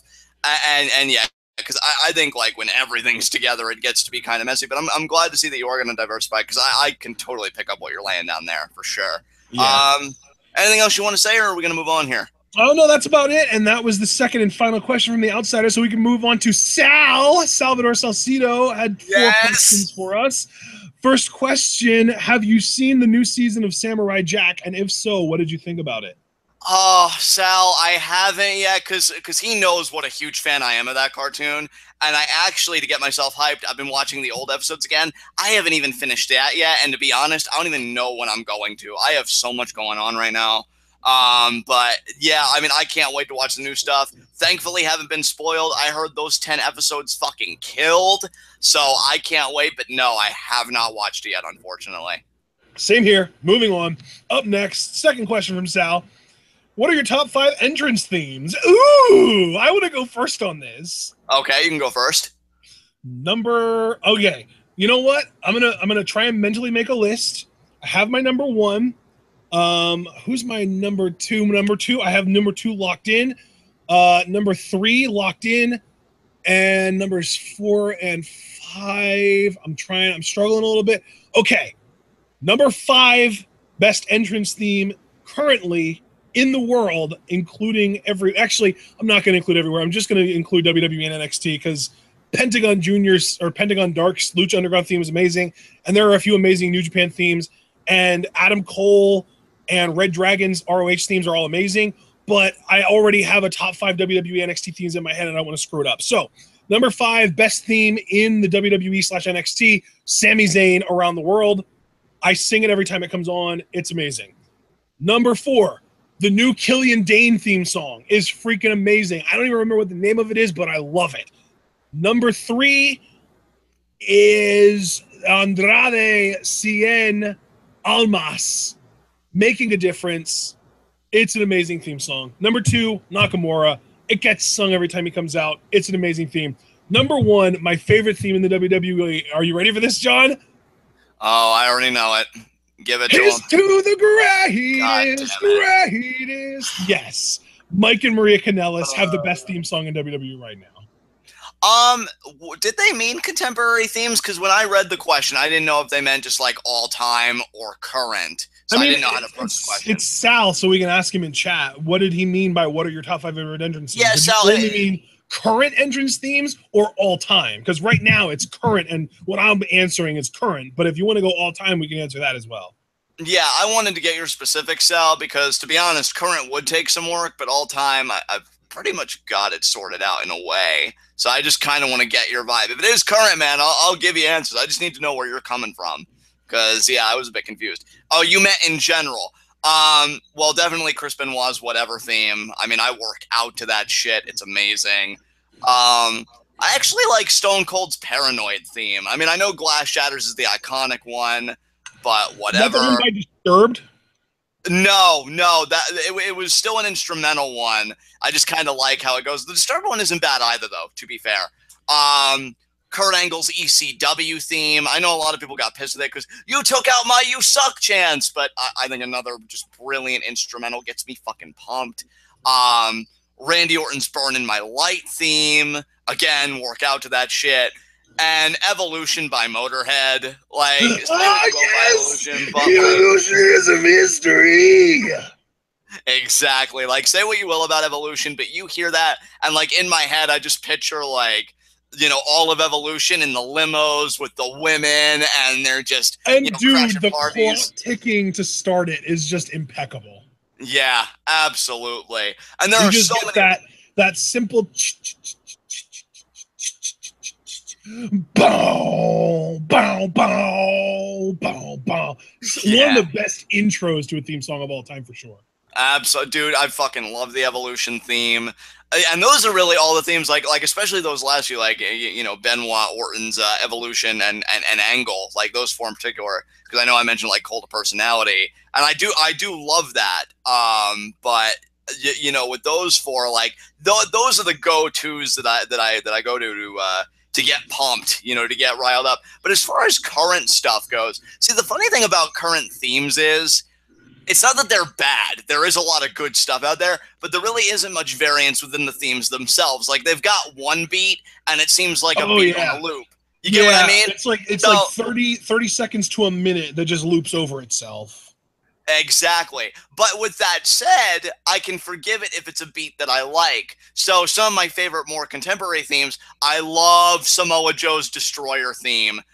Again, that's another theme I work out to, and I get in a fucking zone when I hear that shit. Like, I could just destroy everybody. Wait, what's this theme song you're talking about right now? Samoa Joe's theme called Destroyer. Oh, okay, yeah, that's a good one. Believe it or not, I actually have a playlist on my phone that's just WWE theme songs. That doesn't surprise me. I've been thinking myself of making my own playlist of WWE themes because I'm right there with you. Gonna be honest, I gave Aleister Black's theme a chance. Wasn't too crazy about it. Not bad, though. Not bad. That's one of those themes where I like it, but I don't love it. I definitely like it, but I'm not in love with it. Yeah, I think it really is one of those ones where you either like it or you're just kind of mad about it. Hideo's theme has grown on me, probably because I missed him so much and I started listening, and that was great. I love what they're doing with Sanity, that each member gets their own unique spin on the theme. Yeah! That's why I mentioned it. I freaking love Killian Dane's theme song. It is so good. Yeah, so if it's up already, if you've heard it, I know Nikki Cross's version got put up today. Yeah, honestly, though, her version's annoying as shit because she screams in it. It's annoying. Yeah, I would have been cool if, like, the scream was, like, the first 30 seconds and then the instrumental is just the rest of it. But the idea that you repeat it's just, like, the gimmick, right? Like, tone it the fuck down. Exactly, yeah. Dude, another current theme song that I love that falls under the radar that I didn't even remember to mention, Elias Sampson's theme is legit. Yes. I remember when it first came out, I did listen to that a bunch of times. Yeah, that's really good. You know what? Another theme song that we haven't heard in a while, so it kind of fell off of both of our minds. TM61 has a really good theme song. They do. I'm glad you mentioned that because that was another one where, like, I just listened to it randomly and I'm like, you know what? This is that good shit. Like, yeah. gotta say, I love Ambrose's theme. I may not be crazy about Ambrose at the moment because I just want him to do something, but I dig the theme. If we're talking about a theme song in WWE right now that starts with a motorcycle sound, Corbin takes the cake. And see, I'm the exact opposite as you. Is like, I like Ambrose, but I'm not crazy about Baron's theme. Do I think it's perfect for the character? Oh. Fuck yes. Honestly, I feel like Baron Corbin has one of the most intricate theme songs that CFOs has made. It's got so many little details in it that just make it so much better, in my opinion. I love it. Oh, and by the way, a theme that's grown back on me. It's funny because I initially liked it, and then I got curious about listening to the full thing with the little touch-ups they did to it. Finn Balor's remix of "Catch Your Breath" that plays during his entrance, I think is so fucking good. That theme has grown back on me now. Dude, I'm telling you, man, NXT, I don't know what it is, but NXT theme songs are always so much better than main roster theme songs. Because, like, even the more recent ones, like we were talking about the Sanity theme songs, but, like, not super recent, but still, like, this year or, like, late last year, Ember Moon's theme song is super legit. Yes. Roderick Strong's theme song is awesome. Yeah. Yeah, his is really good. I know feel like the women get the best theme songs because Becky Lynch has an amazing theme. Sasha has an amazing theme. Bayley's theme is pretty good, even though it's based on an Owl City song. I mean, we already talked about Ember Moon. Asuka's theme is incredible. Yeah. Emma's remade, like, her heel theme is freaking ace. Carmella's theme is probably the worst of the group other than Charlotte. Like, I feel like all the women that are coming through the pipeline are getting amazing theme songs. And technically, the Mike and Maria Kanellis theme song is probably more for Maria than Mike. So really, like, again, another woman getting an amazing theme song. Like, they are nailing it with these women's theme songs. That's why I was so hoping that they would actually give Mickie James a new theme, because they've just been so on point with theme songs for the women. It's crazy. And then, like, to me, like, there are even some performers where the best thing about them is their theme song. Bobby Roode's one example, but then for women, Nia Jax and Dana Brooke both had theme songs that way exceed their talent level. Yeah. Oh, dude, absolutely. Especially Dana Brooke. Because Nia Jax's theme song, it's not necessarily that it exceeds her talent level. It's more that it just doesn't fit her. Whereas with Dana Brooke, like, her theme song belongs on a main event woman, and she just does not have the talent. I will say this, too. See, AJ Styles is a funny case because I do love his phenomenal theme in WWE, but it's not my favorite theme of his that he's had. Like, if you were to ask me what was your favorite AJ theme that he's had, like, in all the promotions he's worked in, I would say Demigods in ROH, and behind that, Styles Clash in New Japan, because I think that just has an amazing instrumental. And again, another song that I work out to. Have you ever heard of Blues Saraceno? Yeah, Evil Ways. Yeah, dude, they did Evil Ways, but they also have an unused theme song for Emma that is incredible. Yeah, dude, I heard that one too, if it's the one that I think you're talking about. Did you hear the dubstep remix of it? Yes, I did, and that also is incredible. Yeah. Did you hear the lyrical version of it? Because that's pretty freaking great too. Isn't it, oh my Lord, save this soul, take me to the bottom of the river. Yeah, and that's so good. Take me to the river, yes. I wish they'd invest in her more, that she could use, like, the lyrical version, and she'd be that I was so just crushed, like, just destroy my soul when Emma basically got jobbed out to Nia Jax on Monday. Dude, I felt a part of me die, and I know, like, you have become the bigger Emma fan between the two of us, but make no mistake, I still adore that woman. Like, it's not that I've jumped off the boat, because when that happened to her, I'm like, no, not like this. Not like this. Dude, I wish they'd invest in her more, because she could really be that top female star. Just send her to SmackDown, please. I've been begging for her to go to SmackDown since the freaking Emelina vignettes were playing in September. Oh, and one more theme I want to mention, which may catch some by surprise. I know the Cruiserweight Classic actually came out with some solid themes, and I'm actually not going to mention TJP, though, to be fair, I do like that theme. Johnny Gargano's version of his theme that he uses now, but the CWC version, I actually prefer to the version he uses currently. Because I know Ciampa is inheriting Chrome Hearts, right? Is he? Because, yeah, Johnny, you're right, because Johnny's getting new music, which, man, I'm telling you, he's already got a leg up on Ciampa. He's getting the new music. But, yeah, dude, I mean, speaking of the CWC, I actually have 2 CWC themes on my WWE songs playlist around the world and Won't Let Go, Rich Swann and Cedric Alexander's themes, respectively. Yeah, there you go. There you go. Man, yeah. I'm really glad that I was able to hang with the contemporary discussion because I was thinking, like, do I really have that many themes to talk about? And turns out I did. So good shit. I guess we can move on because, yeah, I really have nothing else to add. Well, I haven't even mentioned any older theme songs, but the only one that I'll mention, since we are kind of, strapped for time, Slow Chemical, Finger 11, Kane. Kane. That fucking Kane. God damn it. So good. Yeah. So Thanks good. for the question, though, Sal. Anytime we get to talk about theme songs, it makes me happy. So, up next, second question from Sal. If the XFL had less emphasis on its WWE connection and competing with the NFL, would it still be around today? Probably not. It was before its time, which is a good and a bad thing. Yeah, I actually am going to agree with everything you said because even if it didn't have like being before its time going against it, it was the NFL, and I think it would have been like Vince would have been the WCW in that situation. Like NFL would have found a way to turn it around, and then like they probably would have just bought out XFL eventually. So yeah, I agree with Ashton wholeheartedly. Yeah, I mean, imagine being a college football player and having to decide whether you want to get drafted into the NFL, where you know you're going to be making millions of dollars a year, and after 3 years you're going to be set for life financially, or go to the XFL, where more violent hits are allowed. But you get to celebrate your touchdowns. Congrats. Yeah, exactly. Especially because this season the NFL is actually lightening up on their touchdown celebration policies.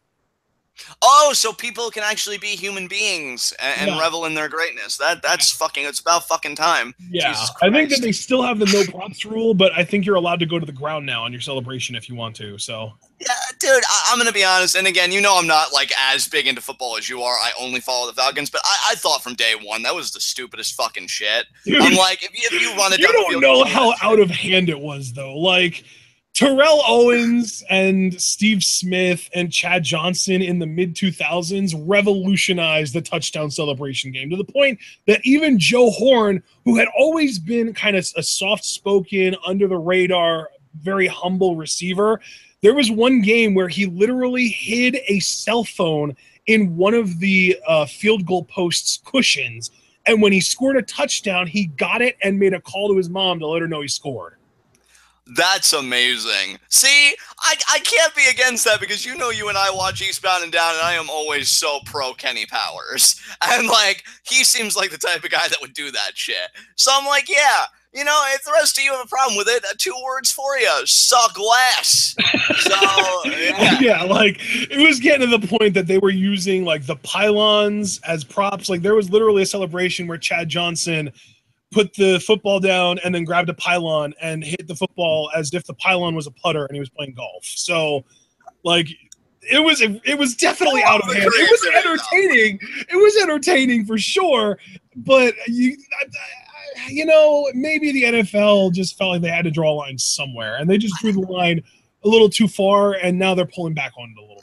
Well, I am glad to hear that because I was always tempted to talk to Roger Goodell in my Kenny Powers voice, like, I'm sorry, Roger, that you're just trying to censor my greatness. So great stuff. I'm glad they're lightening up, and now that makes me look even more forward to this season. So we'll see. Eastbound and Down season 5. Kenny Powers is the new NFL commissioner. Yeah, yes. Oh God, yes. All right. Next question from Sal and his amazing face. This is just for John. This is just for you. Oh, this question. Okay. If you were stuck in a room with Bill Nye, Neil deGrasse Tyson, and James, and the only way out was to kill someone with only 2 bullets in a loaded gun, would you shoot James twice?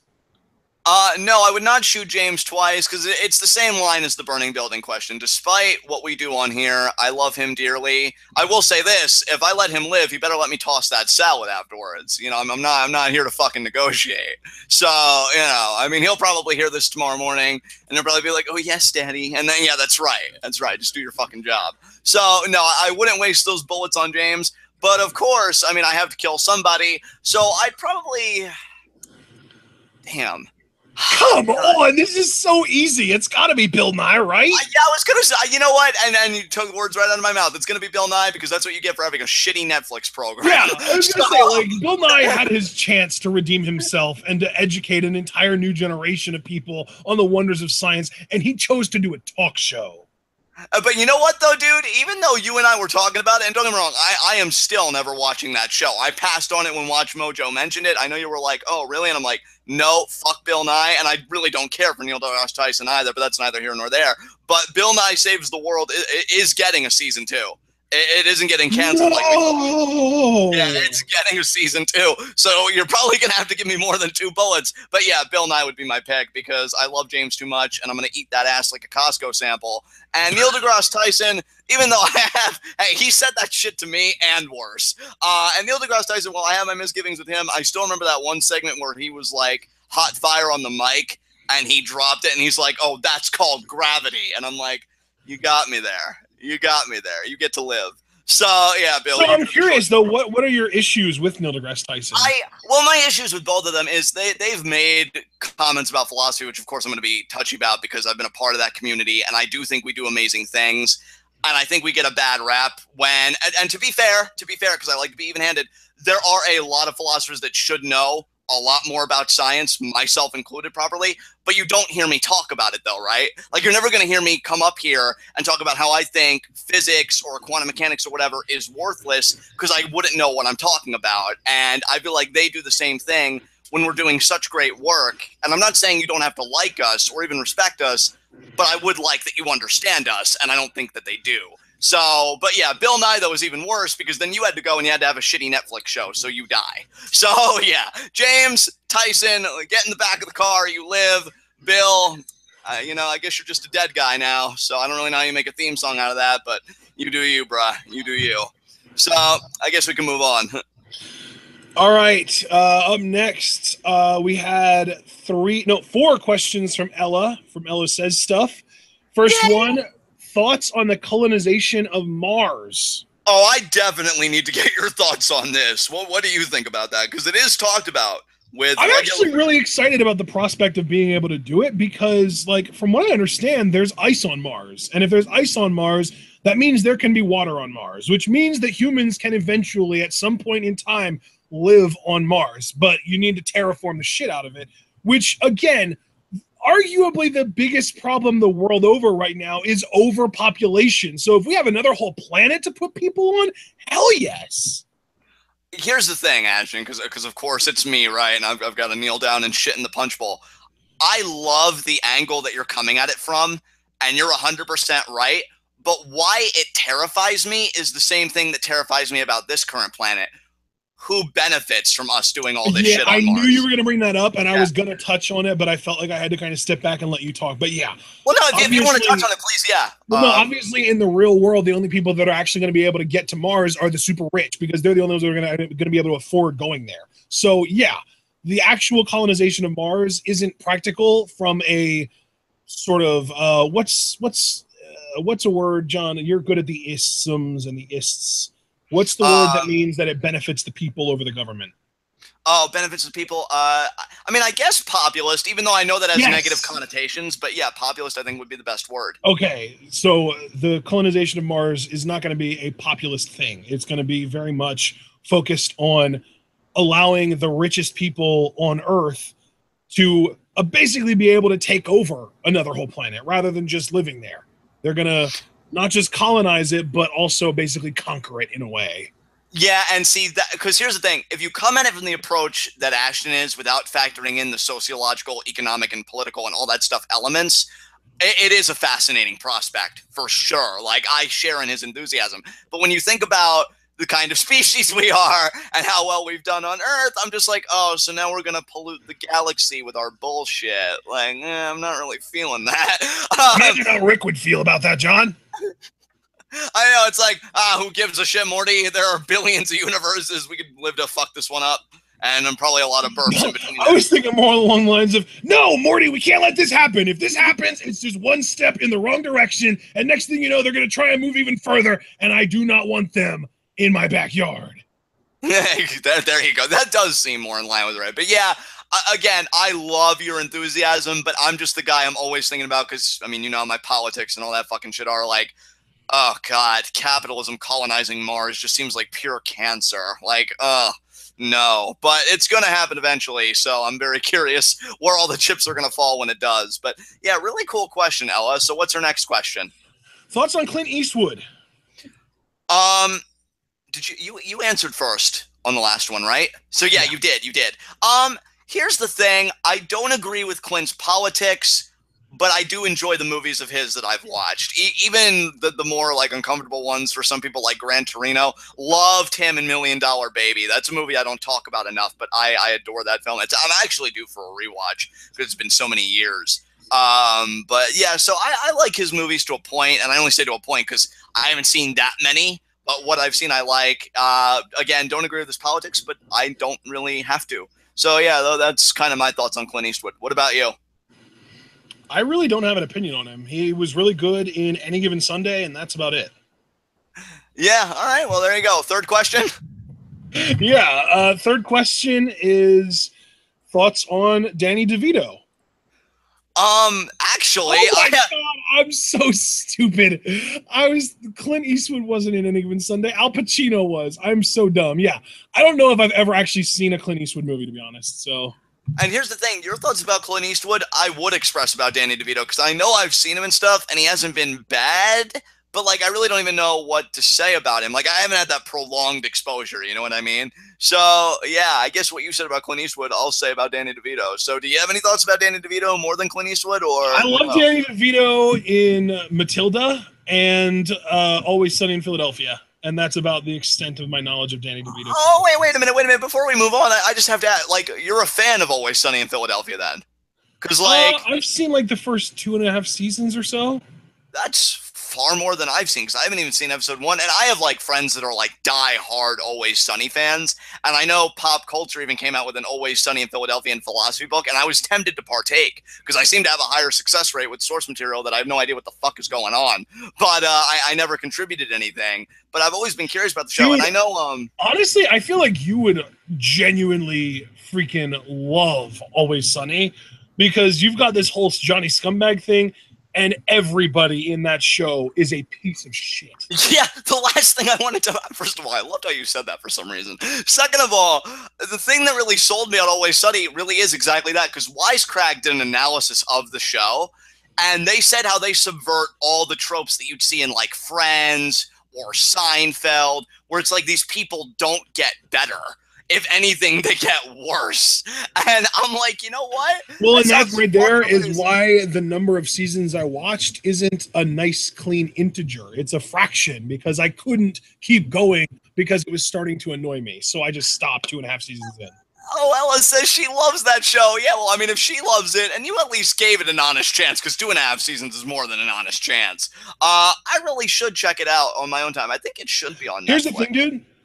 It's not. I don't hate Always Sunny at all, but my thing is, I can't, like. It's one of those, like. It's like a.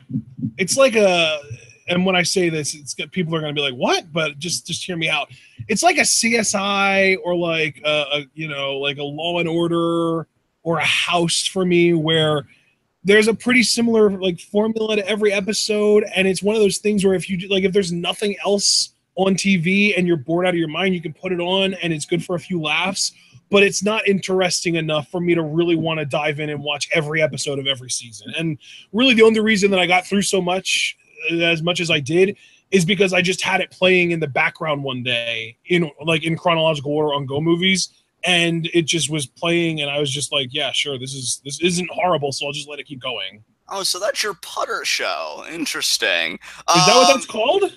Well, that's what we call it here at the house, because I know there'll be shows like Christy will have on where she won't even pay attention to, but she'll have it on as like background noise while she does other stuff. Like, yeah, I know one show that's kind of like that's what it was for me for like 2 or 3 days straight, and that's about it. And then I was done with it, and I was just like, okay, well, this clearly isn't going anywhere. I'm okay. I can honestly say that I gave Always Sunny in Philadelphia the old college try. I'm okay with being done with this and never touching it again.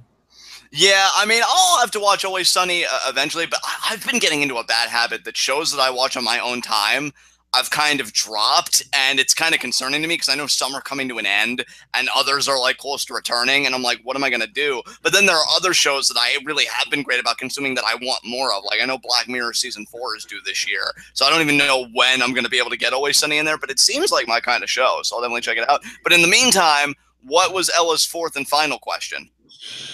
Thoughts on Muhammad Hassan? Um, Biggest missed opportunity in WWE history to me. A guy got fired for doing his job too well. I don't know if he'd still have as much heel heat today, but given that I think we still have troops in the Middle East to some degree, like he'd probably still get heat somewhere. So yeah, he could have been one of the best heels in WWE history. I feel like he was, because again, he got fired for doing the job too well, and I think you deserve recognition for that. But man, I can't believe they didn't have the balls when they were the idiots that said, "Oh, do this segment," and didn't even stand by him. Like, that to me is so fucking weak. And a great career got cut short because of it. I heard he's living a good life now. I think he's working in theater now, which, I mean, what a turn, huh? But yeah, great character that never really realized his full potential. And that was not even because of him. It was because of the machine behind him. So what about you? What are your thoughts on Muhammad Hassan? You know, I'm going to be honest with you, man. I used to feel the exact same way you did. But this recent Jinder Mahal championship run has actually kind of made me realize that that's very much like hindsight bias, looking at it with rose-tinted glasses, because really Muhammad Hassan was a pretty solid talker, but he really wasn't that exceptional of a talent. Like, he was a good talent.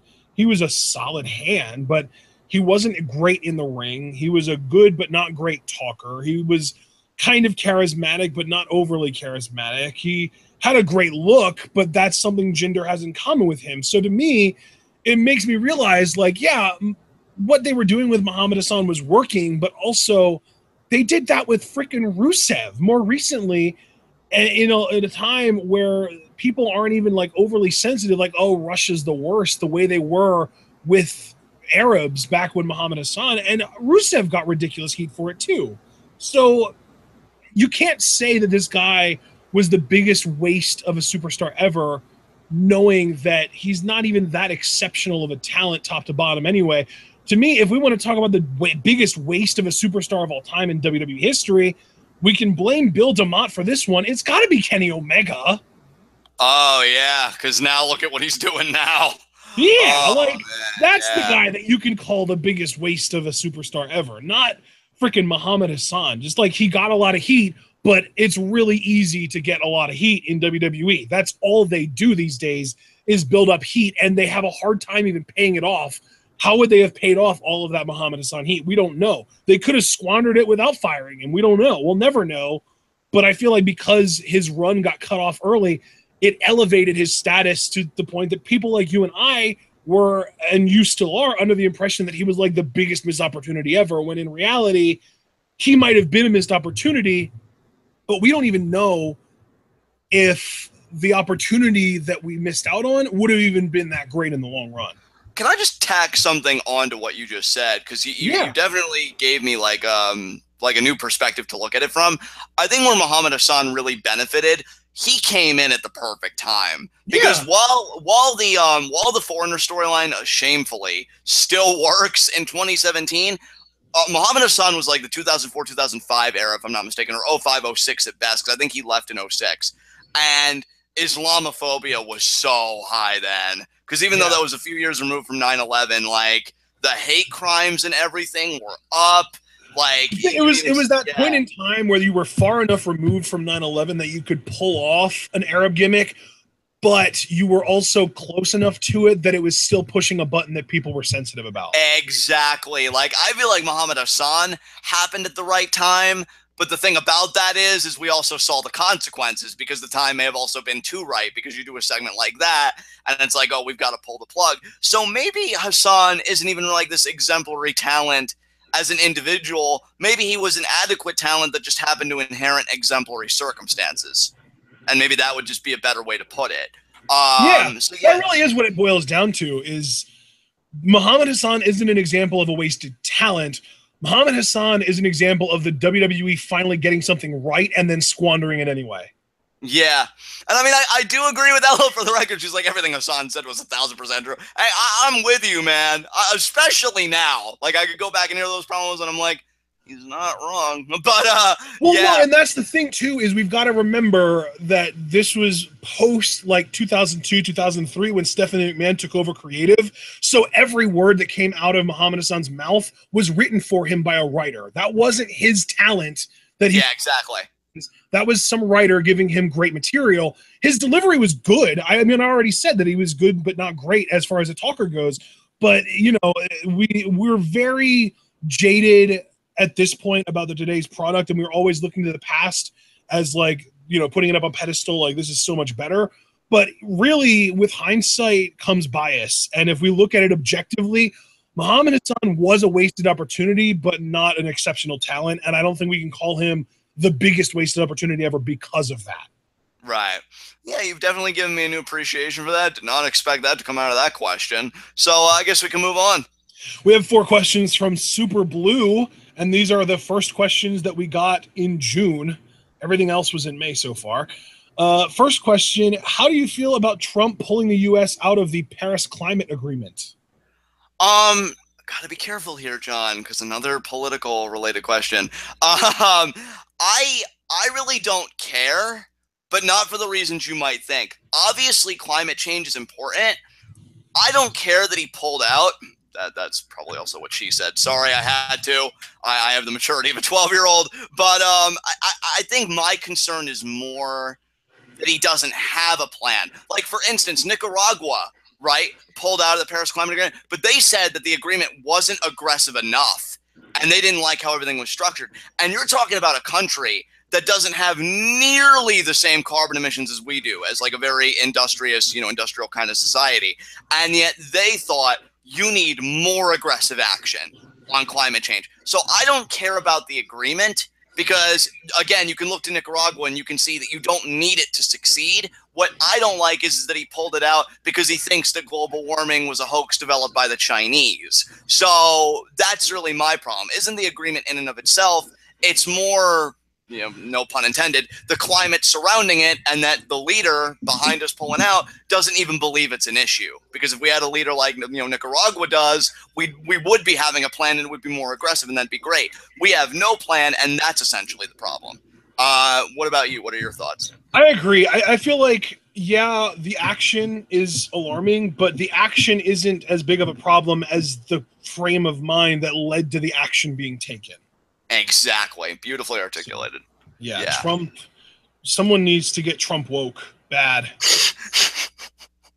Dude, because what is it anyway? Like 99% consensus among scientists, or is it a little, I know it's in the high 90s if it's not 99%. Like if that does not wake him up. Are we talking about the percent of scientists that agree that global warming is a thing and that humans are the responsible for it? Yeah.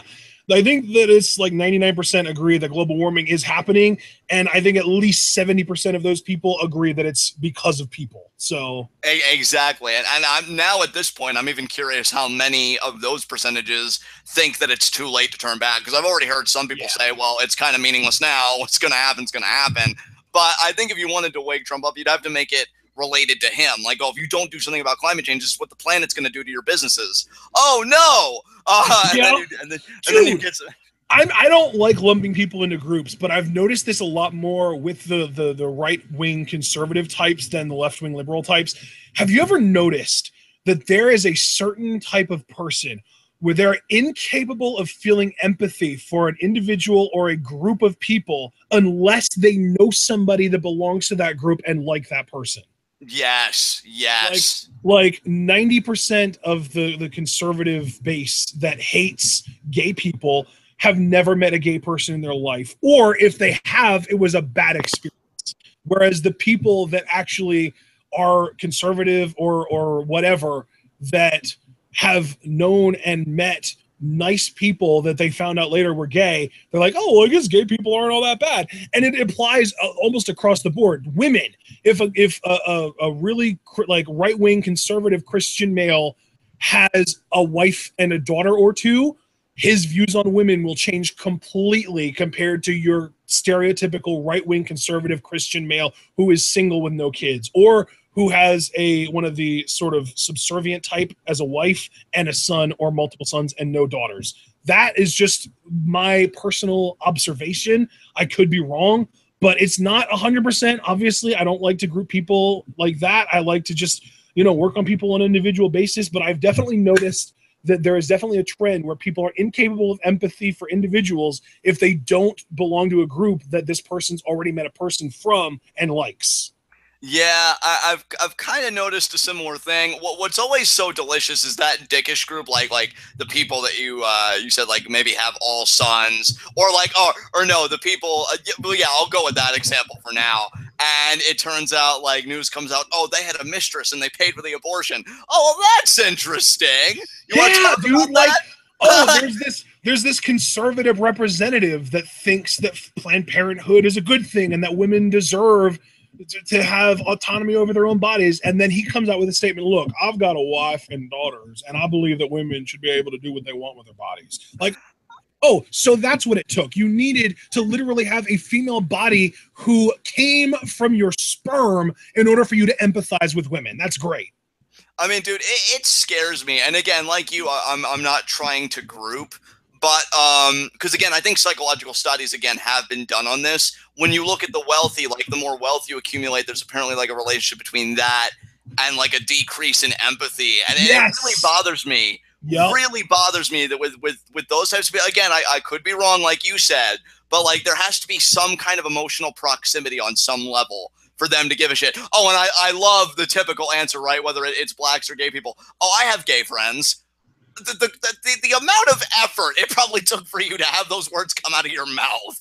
Like, I don't know, man. It's fucked, but yeah, it is what it is. And yeah, this is originally about climate change. The same thing. If you were to tell Trump, oh, Trump, if you do this for climate change, like your stock portfolio will soar, or this will happen with your business, whatever. I guarantee you tomorrow he'd be taking action. But because it's not about him, he's just like, oh, and it's more about the industries that he's friends with. Oh, well, we can have a little bit of the planet, but I got to take care of my investors here. Fuck them. So yeah, that's all I got to say about that. We can move on. All right. Second question from Super Blue is clearly intent on just triggering my face because it's intended for me. And the question is, how do you feel about the fabulous Moolah? First of all, don't ever call that cunt fabulous. She's the worst. Second of all, Moolah is arguably, and I only say arguably because the wrestling industry is just stock full of scumbags, but arguably the worst person to ever work in the wrestling industry. She was a legitimate pimp. She trained girls on how to wrestle her own shitty style. She set women's wrestling back decades. She, she never really had to have any kind of comeuppance for her awful actions. And I'm glad she's dead. That one was just for you, right? Because I wouldn't even have anything to add otherwise. So let's... No, yeah, that was just intended for me. So up next, we've got a question for both of us. What was the last WWE event that you went to? Oh, thank God this will be an easy one to answer because I'm still laughing at the way you said, I'm glad she's dead. Like, that's great. I hope you greet the day with just that exact same mindset. You know, today's a great day because Fabulous Moolah's dead. But no, I've never been to a WWE event, and so this question's kind of null and void because there was no last, because there's never just been one, period. So hopefully one day that changes, but for now, yeah, I've never been to a WWE event. The last WWE event I went to, man, I want to say it was in 2012, maybe. You know what? This might take a little while, but I know that I uploaded pictures of my tickets to this show on my Facebook. So, okay. Yeah, because I mean, I know I went to a WWE show in November of 2011 because it was like CM Punk opened the show and it was a great show. But I've been to a WWE show since then, and I'm trying to remember when it was. I'm pretty sure it was in 2012. I'm fairly sure. So let me just look in my Facebook photos, and I am going to pull up my mobile photos because I'm pretty sure it was a picture I took with my phone. And where is it? Hello, mobile uploads. Hello. And the tickets are there, and this is going to be the 2011 one, isn't it? Damn it. Yeah, 2011. Okay, so I guess I just have to say 2011, although I'm pretty sure I've won since then. Right, yeah. I know I went sometime in 2012 or 2013 or something like that, but I don't remember exactly when, so I'm not going to actually try and say it. So yeah, that's the last time. Fourth and final question from Super Blue. Who would win a TLC match for the vacated SmackDown Live tag team titles? John and Kevin Owens, Ashton and Sami Zayn, or Delexman and Daniel Bryan? Now, I'm going to answer this first because I went last time. First of all, I am offended that you gave Daniel Bryan his favorite guy, and John and I both got backups on our rosters. I'm offended by that. Frankly, John should have Johnny Mundo, and I should have Naito. And if that was the case, I think that Naito and I would win.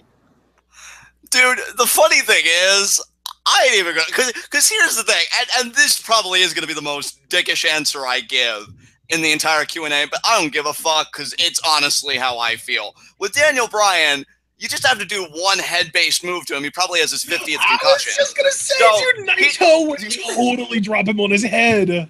Exactly. So Bryan's out. The moment Kevin Owens realizes, wait, you're crippled, so you can't climb ladders, he's gonna leave me. He's going to leave me to die.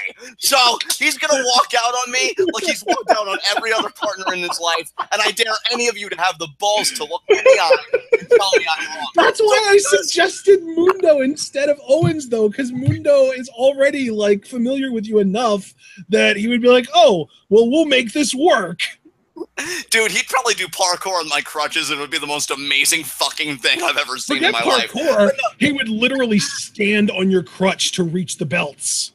Yes, but whether you stick Ashton with Sami Zayn, and especially if you stuck him with Knight, they fucking got this. Sami Zayn's too stupid to quit, and he believes in friendship and all that shit.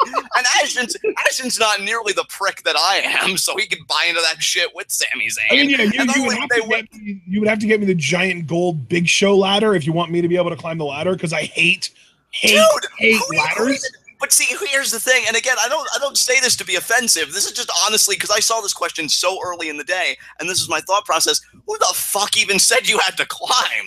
Like, no, but that's what I'm saying though. Is like I would either considering I would be literally the tallest person in the match, you would think that it would make sense for me to be the one climbing for my team. Right. I guess that's like I said, I need the big show ladder, the big gold Big Show ladder, in order for me to climb. So get me the big gold Big Show ladder. And let Naito drop Daniel Bryan on his head, and then let Naito and Johnny Mundo just go one-on-one, and I will handle the Lexman and just make sure he doesn't get to the top of the ladder, and I'll climb to the top of the ladder and I'll win for my team. So, and see, I just picture like you and I interacting in that match, and I'm like, hey man, look, we can talk about this. And it's like, well, you know, you always did say you'd turn heel on me in this circumstance. Look, man, I'm not looking to do that. And then while you're talking to me, Sammy's like, oh, enough of this shit. And then he just haluva kicks all my teeth out of my mouth. You know, I think you and I would get a working arrangement where you would just see Johnny Mundo versus Naito, and that's like the ultimate dream match. And you'd be like, oh my God, this is amazing. And I'd be like, dude, do you actually want to win this match? And you'd be like, you know what? I think this is enough. And I'd be like, okay, do me a favor and hold this. And I would hand you to Lexman's ankle, and then I would climb the ladder. Yes, but yeah, like, I already knew. Because, like, there's being funny, and then there's being painfully honest. And I'm looking at that field, and I'm like, you're fucking kidding me, right?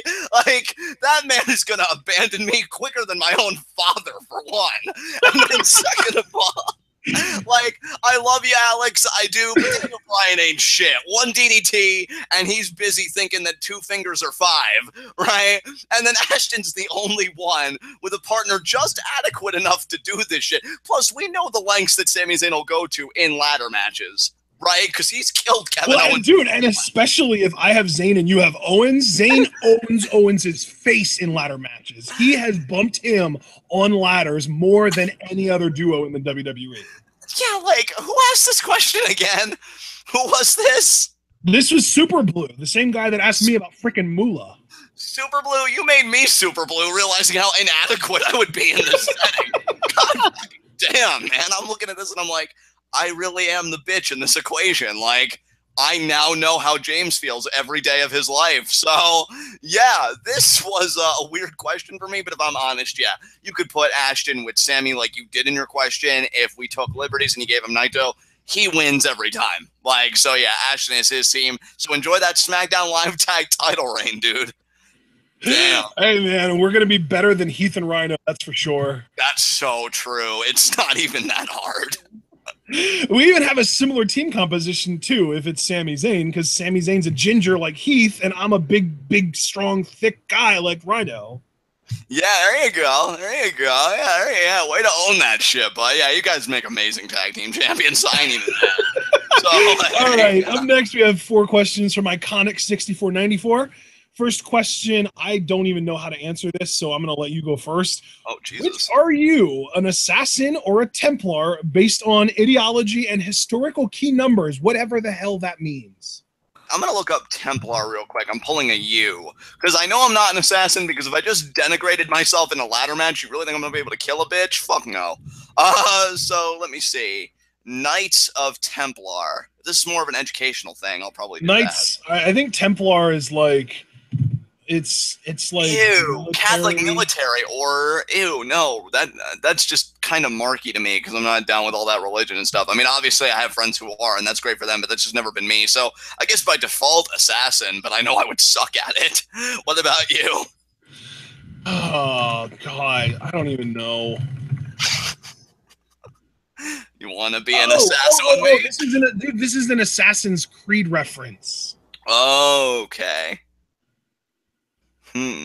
The Assassin-Templar War is a covert war waged between the Assassin Brotherhood and the Templar Order, spanning across most of the known human history. So, the Templar Order the bad guys? Because I'll change my answer. You know how pro-minority I am. Well, so I think Assassin's Creed is one of those gray area games where you might just be playing the bad guy. You never know. Oh, right. Oh, man. So, yeah, I guess I would have to be an assassin, too, just to avoid the religious undertones of the Templar. Wait a minute. I'm pulling up the Assassin's Creed wiki. I'm sorry. I didn't think a question like this would take this long, but, let's see. Templar Order, also known as the Order of the Knights Templar, the Order of the Ancient, blah, blah, blah, blah, blah, is a monastic military order turned corporate giant, which was formed during the prehistoric era. The Templars seek to create a perfect world, although their interpretation thereof directly contracts with the ideas of their sworn enemies. Okay, so, like, what are their beliefs? Because maybe I'm down with this. Let's see. Inner Sanctum. You know what? I'm just going to take a gamble with these guys because these sound like the villains. I'll be a Templar, because somebody has to be. So that'll be my answer. I guess we can move on. All right, so second question from Iconic. Do you guys read fan fiction, specifically, not specifically, especially wrestling fanfic? No, I don't. Used to, but not anymore. So, like, I have, but not recently. Not for, like, several years now. Yeah, neither do I. I never have, honestly. So, third question. Fantasy booking. Scum Squad is invading WWE. Zack Ryder is leading the Resistance. Book it from SummerSlam to Survivor Series. Oh, really? That long? Why can't I just like 3 months? Yeah, why can't I just take out Zack Ryder immediately though? He's such a little bitch. How could he lead anything? So your booking then would be at SummerSlam, you cut Zack Ryder's head off, take over the entire Resistance, and literally just run the entire company until Survivor Series, at which point you put a 5-on-5 match on for your own entertainment because you're the god around here. Well, Ashton, while your answer for me gave me such a hard-on, I think instead I would Nexus the shit out of them. So at SummerSlam, we do an elimination match, we win decisively, then I'd face Zack Ryder one-on-one, I'd beat him decisively, and then when he's got 2 swollen eyes, he's on, a fucking crutch, like, oh god, I challenge you to one more match, winner gets all the turf. Then at Survivor Series, I'd beat him again, and I would be the sole survivor of our turf war because Zack Ryder and everything he does in his life is garbage. So there you go. Okay. Just because, I always like to take these way too far, I'm actually going to try booking this. So at SummerSlam, we've got a Zack Ryder versus Mojo Rawley match because one of them turned on the other. I mean, in this case, it would make more sense if Mojo turned on Zack since Zack's supposed to be the babyface. So Mojo turned on Zack. He was angry that Zack Ryder was gone and Mojo had success. And then as soon as Zack Ryder came back, Mojo started losing again. So he turned on him and attacked him and beat him up. And they have their match. But after the match is over, and Zack Ryder would have to win because obviously I want my opponent to have credibility. So Zack Ryder beats Mojo Rawley. So Zack Ryder has now officially defeated the 2017 Andre the Giant Memorial Battle Royal winner. So obviously he's got credibility. And then the Scum Squad, all of us, just show up and take Zack Ryder hostage, and Sami Zayn comes to the rescue, and AJ Styles comes to the rescue, and we just beat down all of them. We just destroy all of them. And even Mojo Raleigh, he's like, well, you know what? I might not like Zach, but he just earned my respect back by beating me. And he tries saving him too. But there are like 9 or 10 or 11 or 12 or 13 or 15 of us. And we outnumber them and we destroy them. We obliterate them. We tear up ringside, like you said, Nexus style. And this sets up a match between me and Zack Ryder at the September pay-per-view, where the winner gets to be in the 5-on-5 Survivor Series match, and the loser must not be in it, and their team has a one-man disadvantage, and I would have to win that. And then it would be 5 of us, members of the Scum Squad, versus 4 members of the Resistance, not including Zack Ryder, and we would squash them. All right. I really like how that was laid out. I've got nothing to add. We can move on to our next question.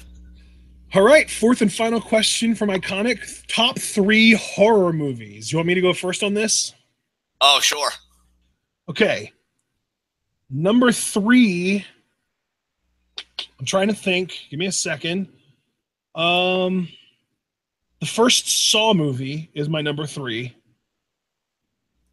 Number 2, Jeepers Creepers. Okay. And my number 1 favorite horror movie of all time is Cabin in the Woods. I essentially agree with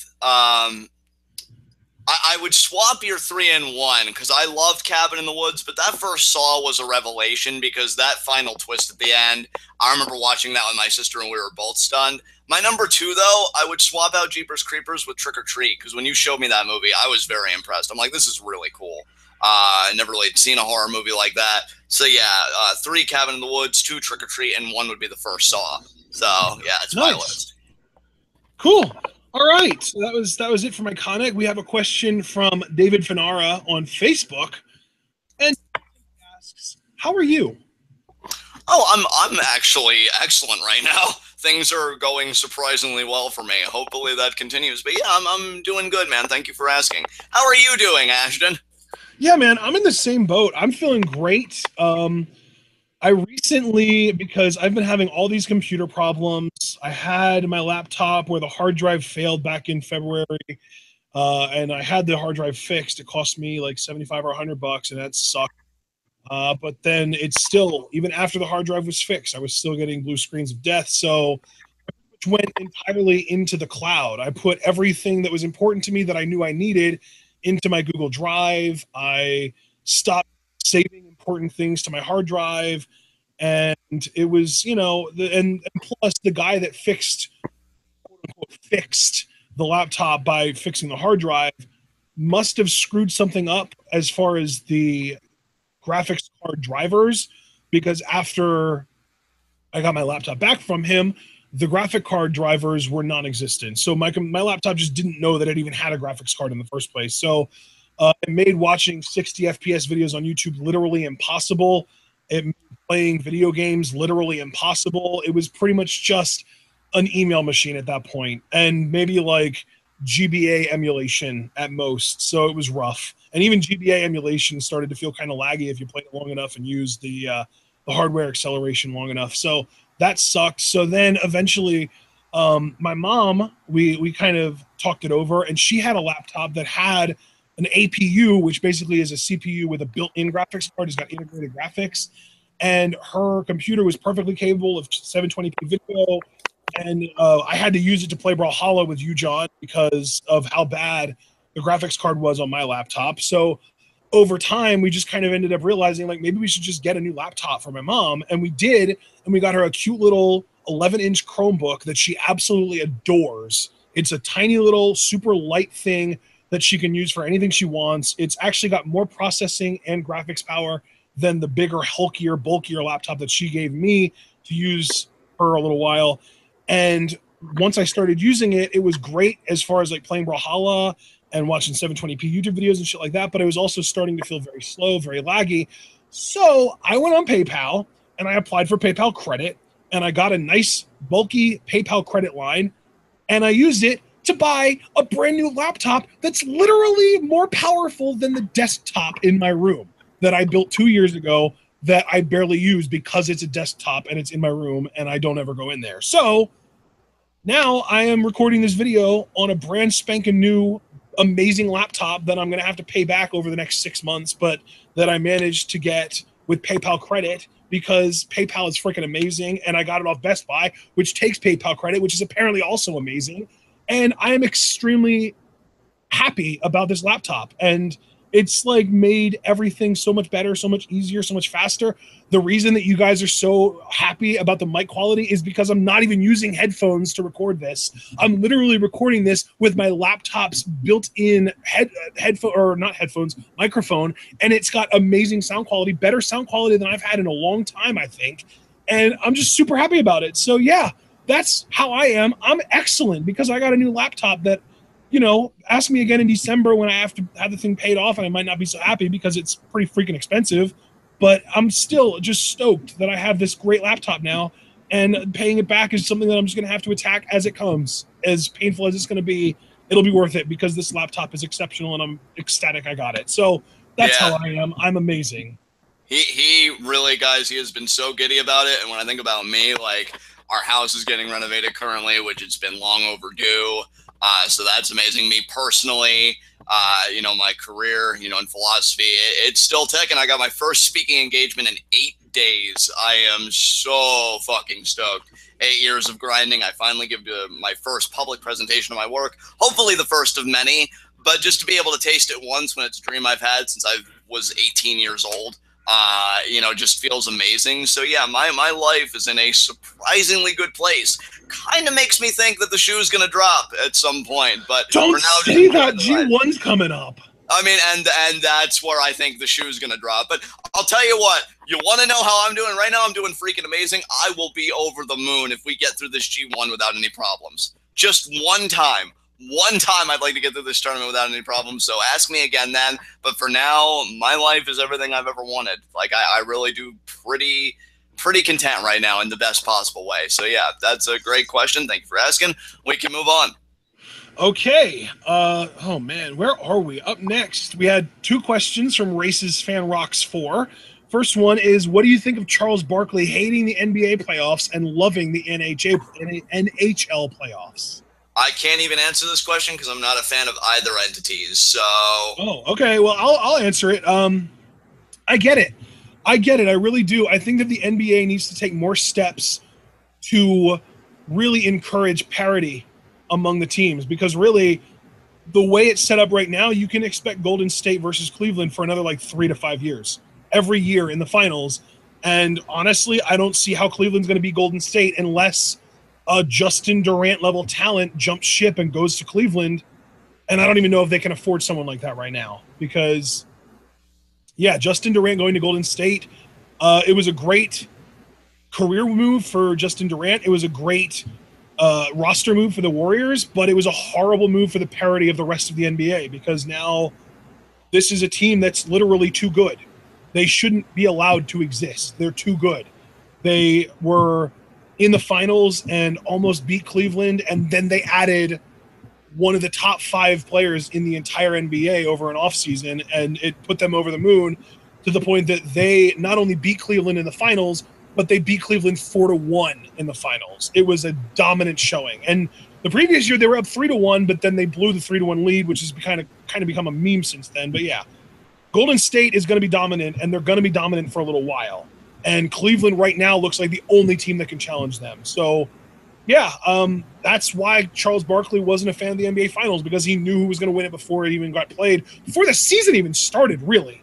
I don't think many people were questioning that Golden State was going to be winning more games than anyone else, and most likely the finals as well. And I think most people knew before the season started that the finals were going to be Golden State versus Cleveland again, and I think most people had Golden State winning. So when something becomes that predictable, I understand why Charles Barkley hates it. Now, granted, personally, I enjoy the hell out of watching Golden State play, because the way that they play and the speed with which they play and their accuracy from the three-point line and even behind the three-point line. Like, I actually heard that the NBA was thinking about implementing a 4-point line because of people like Russell Westbrook, Justin Durant, people making shots from like 3 to 5 feet behind the 3-point line. It's ridiculous. So yeah, Golden State's a lot of fun to watch. But if you're a hardcore NBA fan and you really like the idea of not necessarily knowing who's going to win the finals before the season starts, you probably hate that Golden State's as good as they are and that Cleveland is as good as they are, even though they're not as good as Golden State. So I get it. And obviously Charles Barkley is that hardcore NBA fan because he's literally an NBA analyst on one of the major sports network channels.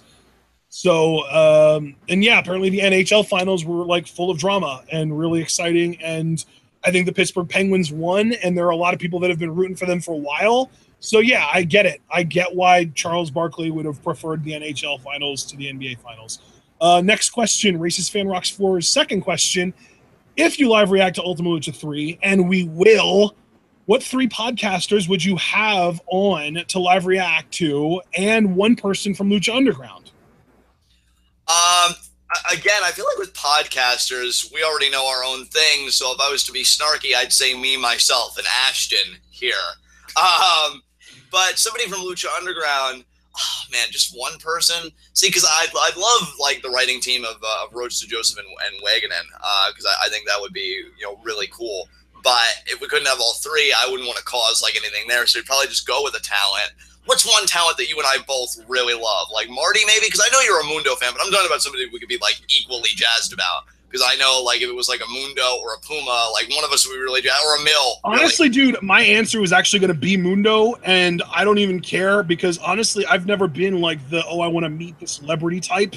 I've always been like, oh well, yeah, they're just another person. They just happen to be more famous than me. So I would pick Mundo just because I would want to see you be able to interact with Mundo. Yeah, I guess that would make for quality content. So yeah, I mean, I guess that for that. But if we wanted to really just kind of chill with him, Marty seems like a really chill dude, and he's been in the chat, so I feel like he's already taken like one step in the water. You know what I mean? I mean, if we're just talking about people that we know are fans of ours and have been in chat, we've got some options. We've got Marty, we've got Mundo, we've got Cobra Moon, we've got Jack Evans. I know he's been around. He's commented on our videos before. And of course, the major writers, Stolman, Roach, to Joseph, Waganen, we've got some options there, but I think the best option is Mundo for you. Yeah, I would agree with all that. I agree with everything you said. So let's move on to our next question. You're not going to pick 3 podcasters? Well, like I said though, like podcasters. No, but here's my thing. We're not actually going to have anyone on. This is strictly hypothetical. Who would you want on? Oh, jeez. I mean, I guess because I do like, I will say, I think Face Like Feministas, they're good people. So I guess we could do another one there. Because to be fair, when we did get the ball rolling finally, it wasn't really that bad. It was actually quite enjoyable, to have that impassioned discussion. I'd say Deluxe Man, because we are on like better terms with him now, so that would be something. And I know he does enjoy LU. I wish he'd actually cover it more, because I know he hasn't posted a review lately. And then who else is somebody that we watch that covers LU? Because we always say that there aren't enough people, but I feel like maybe there's somebody I'm forgetting. AfterBuzz. AfterBuzz, yeah. Take somebody from AfterBuzz. Now, who would we pick from AfterBuzz? It's Ty is the guy that always does like the show lead-ins and stuff and kind of drives the show. James Frank is the other guy that's almost always on the show, and then Rachel Evans. Yeah, Rachel's cool with me. I like her enthusiasm for the product and for the performers, so I think that'd be really cool. I think Rachel would be a good mix for what we got going on. So I'll pick Rachel. But I'm curious then, since you committed like me to pick, who would you pick then, since you're prepared to answer this question? Well, yeah, I mean, like I said, this is strictly hypothetical. We're not actually planning on ever having any guests on TWitWoW ever again. We've tried, and we weren't super happy with the results because you guys know that we got the Lady J, and that was cool, but what you might not know is that we were also supposed to have the Last Real Heels, and they backed out on us, and they had a shitty excuse, and they've been dicks ever since. So it didn't work out so well. So if I had to pick 3 podcasters, that's a very specific word there, podcasters, to join us for Lucha Underground Live Reactions, the Lex Man would be fun to have on because we already know he likes Lucha Underground, and he doesn't cover it every week, which I really do wish he would. Another name that I think all of us would get along with pretty well, that is a podcaster technically now, is Good Mic Work. Because even though we don't listen to every Good Mic Work video, but I know the Lex Man loves Good Mic Work. I think you and I would get along with him well because we all have relatively similar views on most things. And introducing him to Lucha Underground in a further, deeper, better, more way, I think might even be like the kick in the butt that he needs to start covering Lucha Underground. I would love if good mic work would start covering Lucha Underground. And then as a third person, I would say this is a tough one because I'd like to name like the most popular wrestling YouTuber possible, but I don't want to say somebody who's like obnoxious or would like clash with our personalities. Because like I could say like Grimm's Toy Show, but he doesn't fit with what we do at all. He has got his own thing going on.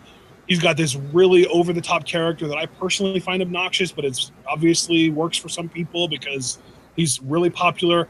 I could say like a JD from New York. He's got like 75, 80,000 subscribers, but again, I think his personality would clash with us quite a bit.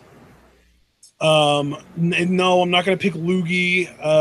Yeah, so I guess since we're talking podcasters, I'm going to take a little bit of a loophole here. Third person I would choose is actually Jim Ross. Yeah, dude, that's actually a great. You have no idea how bad while you were talking that I wish Max Landis was a podcaster. Oh yes, dude, I don't even think he watches Lucha Underground, which is the biggest shame because I think Lucha Underground is everything he ever wanted wrestling to be. I tweeted at him once after we watched, because what video was it? Like it was like something him versus WWE Creative or like movies or like something where he talked about the WWE Creative process and how he differs from it. And when we heard how he differed from it, the first thing I did was I went on Twitter and I'm like, dude, if you're not watching Lucha Underground yet, you should. It's everything you said it should be.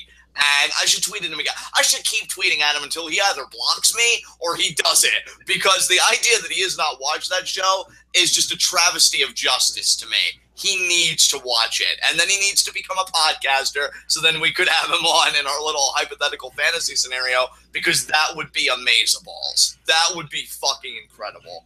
So, yeah. Oh, man. But yeah, I love your answer with Jim Ross, so that definitely works. Yeah, all right. So then we had 4 questions from Hazardous Something.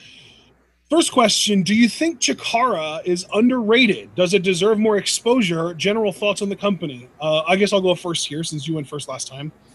I don't. I honestly don't think Chikara is underrated. If anything, to a degree, in the more hardcore circles, I think it's very overrated because I've seen a lot of people say, oh, Chikara is PG wrestling done right and stuff. And to a degree it is, but I think Chikara kind of represents a side of wrestling that is very, very, very niche. I can't call it underrated because it's not something that has mass appeal. Lucha Underground has mass appeal because it's like a freaking like superhero movie in the form of a TV show with wrestling in it. Chikara is more like an animated kids show, but in the form of like if Chikara made like a Saturday morning cartoon style television show, I would watch the shit out of it. But Chikara as a promotion in and of itself, I don't really get that into it. So does it deserve more exposure? Again, if they made like a Saturday morning cartoon style television show out of it, yes. But in its current form, no. General thoughts on the company, I think that Mike Quackenbush is excellent at what he does. I love Mike Quackenbush's mind. I think he gets pro wrestling more than most. But as far as the company itself goes, I think that there is it doesn't take itself seriously, and that's a good thing for the most part. But I think that it's too over the top hokey for my liking. Where I answer this question, it gets interesting because I only saw one Chikara show, and that's what you showed me. We watched it together. Yeah, that was You Only Live Twice. Beg pardon? Oh, You Only Live Twice. And you know, it had Ashley Remington and all that stuff. And it was a good time. Like, I had fun with it. But I'm not saying, like, I hated anything about it. It's just the simple fact of the matter is I never went back for more, right? Like, it was just that one thing, and then I never really thought to myself, I want to know what Chikara's doing. I've seen some of the acts they have, and they're very colorful and very interesting. Do I think it's underrated? Not really in my position to say, having only seen one show and never going back for seconds. But I know the people that really love it, like those circles that you were talking about. And do I think it works or what it does? Sure. I think it's got an interesting take on things, the same way I think PWG and Lucha Underground have an interesting take on things. But really everything else you said about them not having that mass appeal and how things would need to be different for them to really be taken seriously in that context, like I 100% agree with. So there's not really much I can add there. And yeah, that's really all I have to say about that. So I guess we can move on to our next question. Second question from Hazardous Something. You're a heel wrestler. Your mission is to destroy a face faction. Choose between Chaos and Taguchi Japan and explain how you would take them out. Oh, man. You know what? I would say Taguchi Japan because I want to permanently break Taguchi's ass so that he can never wrestle again. The way I would do it, it would actually be a very rudimentary plan. You know, nothing too elaborate. I would worm my way into the group. You know, wear the merch, do the hip attacks, you know, do the ass-based offense. But slowly, kind of like Orton with the Wyatt family. Maybe I'd accidentally have one member run into another. Or I'd have this miscue or that miscue, and they'd pile up. You know, one incident soon becomes a haystack, if you will. And then I have these guys look at their futures and say, well, when you were doing singles, when you were on your own, not only were you winning more, but you didn't have to deal with this drama. And then they'd be like, yeah, you're right. And then it would implode. And then when I have Taguchi by himself thinking, don't worry, Taguchi, I'll stand by you until the end. I destroy the ass. I break it so that he can never use it again. And I save New Japan Pro Wrestling. But mostly, I make all the little kids cry because my Taguchi Japan is dead. And I make them realize that dreams are meaningless. So yeah, that's how I would go about it. So what about you, partner? I had almost the exact same answer, except I would probably, rather than getting in tight with Taguchi Japan and then trying to like turn them on Taguchi from the inside out, I'm thinking I would probably just like feed Taguchi a bunch of like super high fiber food, so he'd just be stuck on the toilet forever. I love you, man. Yeah, I ain't even. I mean, hell, you want to use your ass so much, put it to real use. Exactly. See, that's a man that thinks, people. But yeah, I really got nothing more to add. So I guess next question. I think I know what this question is, but let's see if I'm right. It's basically the same thing reversed. You are a so. babyface wrestler, and you have to choose a heel faction to destroy between Worldwide Underground, Suzuki Gun, and Los Ingobernables de Japón. Oh, God. See, I have two problems with this. One, I love all three factions. And two, I feel like they're all difficult to destroy in their own ways. But if I was to go by degree of difficulty, I would say LIJ would be the most difficult to destroy. Suzuki Gun in second. So, oddly enough, odd person out is Worldwide Underground. While I adore this group, the seeds have already kind of been planted where Johnny's made other Worldwide Underground members feel bad about themselves. Like, oh, why can't you guys do this right? Or Taya, how could you leave me alone like this? Because, you know, Johnny feels like he's king of the world, which is a factual statement. But I can see how it rubs other people the wrong way because they want to feel special too. And I guess if I was to destroy it with a tear running down my cheek the entire time, I would just pour gasoline on the fire. And I would just have Johnny talk about himself all the time because I would constantly be broaching the subject. Because that's not hard for me to do at all, right? Because I'm the Johnny Moonor. Like, Johnny, do you want to watch Boone the Bounty Hunter again? Yes! And it would break me inside because while I'm making the best friend that I always wanted to make, I realize that I'm destroying the thing that he created with such labor and such love. But yeah, we would just keep bonding over his amazingness. Everybody else would get sick of it because, hey, we're people too. And then it would just implode. So, Johnny, if you hear this, I love you. And I want to assure you that aside from Taya, because you're going to kind of marry her and everything, we don't need anyone else. It could just be the three of us. We'll be the faction. It'll be okay. So what about you, Ashton? Who would you break up and how would you do it? Yeah, I agree with you. I feel like Los Ingobernables de Japón aren't held together by anything specifically. They just kind of are all like unified by crazy and weird and like antagonism. So you can't really break them up so much as you can like try and undermine their values, but why would you even want to do that at this point? No. And then Suzuki Gun, like, what are you going to do? Like, the whole thing is like, oh, if you cut the snake's head off, it kills the rest of the snake. But if you remove Suzuki from Suzuki Gun, he'll just form a new Suzuki Gun. The whole point is that Suzuki Gun is the army of people that protect and have Suzuki's back. So there's no way that you could end that faction as an entity. The only way that you could end it is if you ended the current iteration of it. And I don't count that as ending the faction. right? Right. So it has to be Worldwide Underground, and I'm actually okay with that because Johnny Mundo and Ty are going to get married, and then they're going to join us as the third and fourth co-hosts of TWitWoW. Jack Evans and PJ Black are going to form the trio with Angelico that I had dreamed of from the time before we even knew that PJ Black was going to be in Lucha Underground in the first place. And Ricky Mandel is probably going to go back to jobbing, or maybe he'll hold a grudge against you because you have everything he's ever wanted. Yeah, and he's impersonating me. So yeah, Ricky Mandel, if you hear this, you little bitch, I'll get in the ring with you anytime. You know what I said about that TLC match? I'll whoop your ass. Thinking you're the ultimate Johnny Mundo fan. Bitch, check your ego at the door. I was the day one, motherfucker. The day one. Only thing you're good at is overly exclaiming over photos. Wow, Dario, actually earn your paycheck, you prick.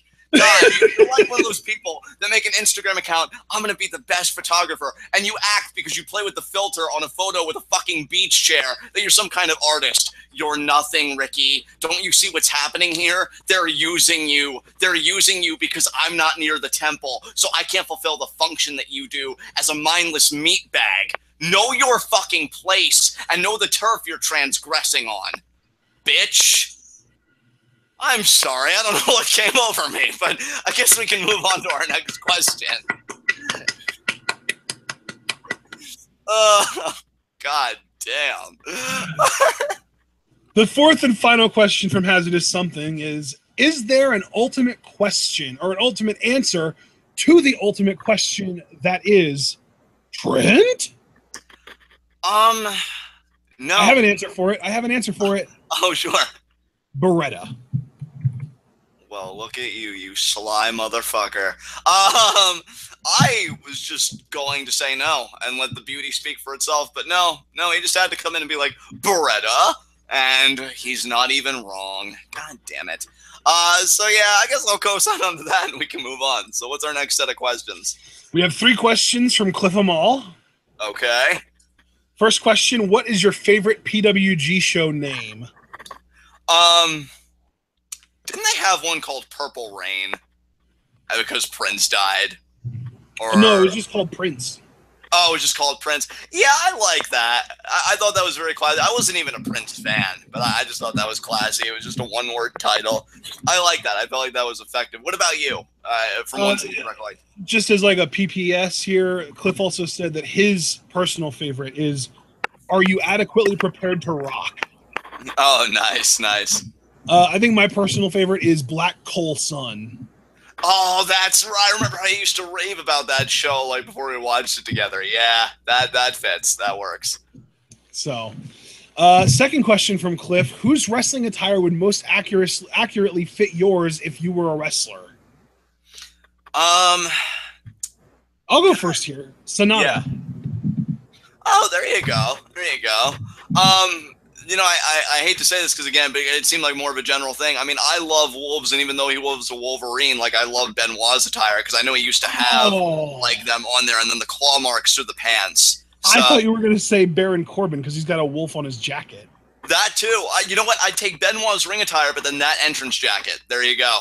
Bam. Nice. Perfect merger. So, third question from Cliff is, what is James's favorite sexual position with you? Oh, God. He did actually add, I'm so sorry, LOL. But yeah, this is just a question for you, John. I mean, I do love you, Cliff, and you should know that. I will always adore you and your sexy beast face. Because that's the thing with me and Cliff. We both agree that we're sexy, so we're both right about stuff. I know me and James, like, we love to 69 each other. We rarely enjoy missionary position because that's just so boring. Everybody else does that. You know, we even said that one day I feel like missionary is like it's gone out of style at this point because like it developed a reputation for being lame. I feel like the new standard. I honestly feel like the new standard in sexual positions is doggy style. Honestly. Yeah, I mean that's nice because I feel like I hit James's spot pretty well and he climaxes quite nicely. Yeah, no, I mean he asked, and it's funny because me and James always said that like one day maybe we'd start our own podcast about world events, and then our closing line our closing line would be, the world's a pretty boring place, unlike our bedroom. And then the last 15 minutes would be us having hardcore sex. So, yeah, I guess this is kind of giving them a peek behind the curtain. And yeah, I mean, so 69, I mean, salad ass, you know, so anything that just allows me to eat that ass, I guess, you know, works. And yeah, I guess anything where James is a top, because I always enjoy being the small spoon after the fact. And yeah, I'd say that. Hey, just be thankful I'm actually answering this question. So yeah, I think that's as far as I'm gonna go though, because to be honest, like my knowledge of sex is pretty limited. But yeah, I mean, I know he takes good care of me, especially when I'm sore afterwards, because my God, I didn't even know certain things that you could do with certain appendages. But yeah, that's essentially it. Yeah, that's how I'm gonna answer that question. We are going to move right on from that. The first of 4 questions from Alex Foster is specifically for me, but specifically, even more specifically, for Ashton Steiner. Ooh. To know what my thoughts are on sumo wrestling. Ooh, okay. Okay. Let me think for a second, because I don't really know how I want to attack this. I think that there's like a really cliche answer here, and I want to try and subvert it, but maybe I should just go in head first. What do you think? Oh, absolutely, brother. I'm just sitting back and after the question I answered, you know, let me tell you about something about these fat ass sumo wrestlers. These guys think that they're real athletes, but at the end of the day, the only job that they do that makes them break a sweat is eating all those damn calories at the dinner bar. These guys aren't real athletes. These guys don't understand what an actual workout would be if it bit them in the ass, but it would have a hard time biting them in the ass because they can't tell the difference between their ass and their back and their fat ass thighs, because you just can't tell the difference between anything on their bodies because they're so gigantic.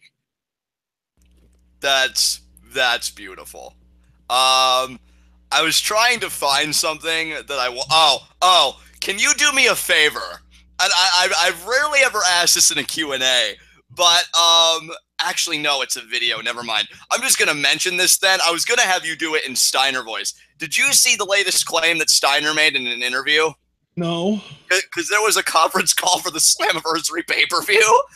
Scott Steiner claimed that he slept with 15,000 women in a 1-year period. And if you do the Steiner math, that would mean he slept with an average of 41 women a day. So Steiner actually said this shit. What are you talking about, John? You mean to tell me that's too much for you to handle? Maybe you should get with a real man. I still can't believe when Petey Williams was on Colt Cabana's podcast and Scott actually tried to get with his wife. Oh yeah? You want to be with the real thing? Oh God. I haven't listened to him actually saying it. You and I should when we get done with like everything here, because that just sounds fucking hysterical. But yeah. So you answered that question. I guess we can move on. Okay, second question from Alex Foster. Toru Yano and Silas Young have been signed officially to SmackDown Live. Book a rivalry between them. Bonus points for promos. You know, for me, it's really straightforward because I actually was more thoughtful about this one than the whole Zack Ryder Resistance one. And I think Silas would take offense because he seems like that throwback kind of man. Like, oh, you should be, you know, working the land and stuff like that. And I think he would see Toru Yano, who's got a bit of a gut to him, who shills DVDs, who treats something that, I mean, Silas kind of strikes me as he has that territory mindset where, like, you're supposed to be a tough guy and stuff like that, and he's undoing turnbuckle pads and shit. And so I think he would just be repulsed by Toru Yano and what he represents. And so that would be, like, the basis of it. Like, oh, you're out there shilling DVDs when you should be punching guys in the mouth. But that's the thing about you, Yano, is you can't even throw a punch. But I can because I'm a real man. And, you know, that would be one. I have no idea how Toru Yano speaks because I've never even heard a promo from him. But, dude, does it even matter? You don't speak his language. He's Japanese. Exactly. So I wouldn't even know where to go with that. But yeah, I would just have Silas. I think when he said bonus points for promos, he specifically meant Silas Young promos. And yeah, that's just it. Like, his first promo would just be like, I see you come out wrestling, with that gut, shilling DVDs beforehand, and I can't even call what you do wrestling. You undo the turnbuckle pad, you do low blows behind guys' backs, because you've never been in a real fight, Toriano. All you know how to do are these hijinks that have now passed in 2017 as wrestling. That's not my wrestling. My wrestling is when you can bend a guy's joints. My wrestling is when you can punch a guy in the mouth. And I'm going to show you what a real fight is. And more importantly, what a real man is. Pussy. And, we just have him like cutting those promos. And then, of course, like in the matches, Silas would just be thwarted at every turn. Like he'd be caught with a low blow or he'd get hit with the turnbuckle pad. But like maybe he gets like one big win at a pay-per-view and he's like, see, the real man wins out. And all that stuff. But yeah, I would let Toriano like get his shit in and have his fun. I think it'd be a very fun feud because of the contrast. But that's how I would do it. It would just be predicated on Toriano represents an age of wrestling that works so well for him, but it's an age that Silas unequivocally rejects because, again, he always struck me more as like a territory guy, and he romanticizes that. And so he feels like fighting Toriano. He's kind of fighting someone that's emblematic of everything that's wrong with wrestling in 2017. And he kind of drives that point home in his promo work. So that would just kind of be the core of the feud to me. What about you? I mean, you pretty much stole exactly what I would have done, except you already cut the promos, so you can't even really give me anything for that. So, I mean, I guess what I would say is I would have the feud start after Toriano wins a championship somewhere. I don't know where. Yes. Yeah. And then I would have Silas Young come out to the ring, and I would have him cut that promo and challenge Yano for the title, and Yano would shrug. Perfect. Yeah, I could picture it being like the United States Championship, and Silas would run down the champions that he also would classify as real men, and then he would say to think all that lineage amounted to that sack of goo or whatever he'd want to call Toriano is like a more playful way for fat, for you to be the champion, and all you are is a shiller of DVDs that are just, it's pathetic, essentially. Yeah. So, yeah, I mean, you could even play off the shrug and have Silas be like, this guy, he's always shrugging his shoulders like he doesn't really care about anything. Seems to me the only thing he does care about is shilling DVDs and making money off these idiot fans that'll pay for just about anything these days. But not me. I care about winning. I care about busting lips and giving people black eyes because I'm the last real man. I love it. That's perfect. I'm glad I actually got Next to question. I got to do my Silas impersonation, so we can move on. Absolutely. Better than mine, dude. So great stuff. Dr. Krieger has been offered to join the Scum Squad. What's his initiation? You show me that weird fucking science you love to do. Make me a part of an experiment. That's his initiation for me. Like, yeah, get me in on that shit. What about you? What would you have Krieger go through? I was going to suggest he has to divorce his virtual wife. Oh, yeah, that's not cool, man. You gotta leave her behind if you're going to roll with us, so. Because, I mean, let's be real. Scumbag has got to have some game to him. That's true. You got to get some of that. And if you're married to literal pixels and gigabytes of data, you're not in. Yeah, there you go. Yeah, you're going to kill our gimmick, brother. So, there you go. Next question. We're the Scum Squad, not the Nerd Squad. Exactly. All right, fourth and final question from Alex Foster. What's your favorite things about each other? Look at him bringing in the love in here. Of course he would, because he's just precious. I'll go first. Oh, okay. The number one thing about John that I consider to be my favorite trait of his is his ability to see the best in everyone and everything. And sometimes it's even to a fault, because sometimes it impairs his judgment, but that's what makes him amazing. Really appreciate that. And I would agree with you about the to a fault. I'm slowly learning, though, to be fair. I feel like I've gotten better over the years. But easily my favorite thing about you, and I say it any chance I can get it, and I've told you this many times. he has got a mind on him, people. That I am just waiting for like either something to come along or someone to like take a chance on him or just give him something he can sink his teeth into, because the man's fucking brilliant. And the thing is, like, we come from two different worlds, because I'm very abstract, like with philosophical thinking. The man was born for STEM in my mind. I know he shared with you guys on Twitter, at least some of you, like his college experience, and I still to this day say he should have gotten into engineering, because this guy really is one of the smartest motherfuckers like that I know. Sometimes he can be naturally curious, which at times could just be like, oh, I got this, like, no, I was right. It was like this date or whatever. But the guy, he wants to get at answers. And, hell, if anybody can appreciate curiosity, it is a group of philosophers. So there you go. And I also love, too, and this is speaking more personally, like my relationship with him. But I love how accommodating he is while also being hardworking about what he wants. Because take the perfect example here, this podcast. Like, he works so hard on this because he has a vision for this, but he at the same time understands that, like, I'm in this vision, sure, but I've also got my other stuff going on, again, with philosophy. Like, I want to do the books, I want to do the art, like, I want to be known first and foremost as a great philosopher in the US. And like, I remember he even once told me, like, well, I personally think, like, the field's a waste of time, but, it makes you happy, so I support that. And that's really the best thing about him. He doesn't have to agree with it. He doesn't have to understand it. He just has to know that it matters to me, and he's always been accommodating about that. And the reason I bring that up is because other people I've worked with, and I'm not going to name names and do all that stuff, but they were never that way. It was always, oh, you've got to just do this.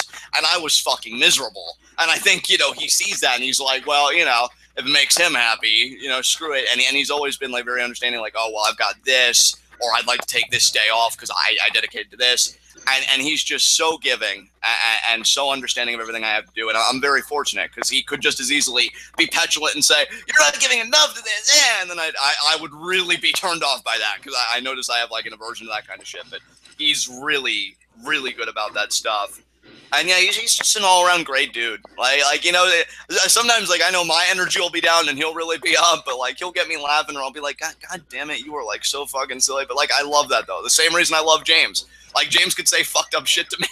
He said to me today, if only you knew how to if only your mother knew how to work a clothes hanger more efficiently, I wouldn't have to put up with your shit ass on a daily basis. And that's fucked up, but it's hilarious. Like, I love people that can make me laugh, and Ashton's definitely there. So yeah, he's just an all-around really cool dude. And again, a mind I could just soak in for days, even if our interests are completely antithetical.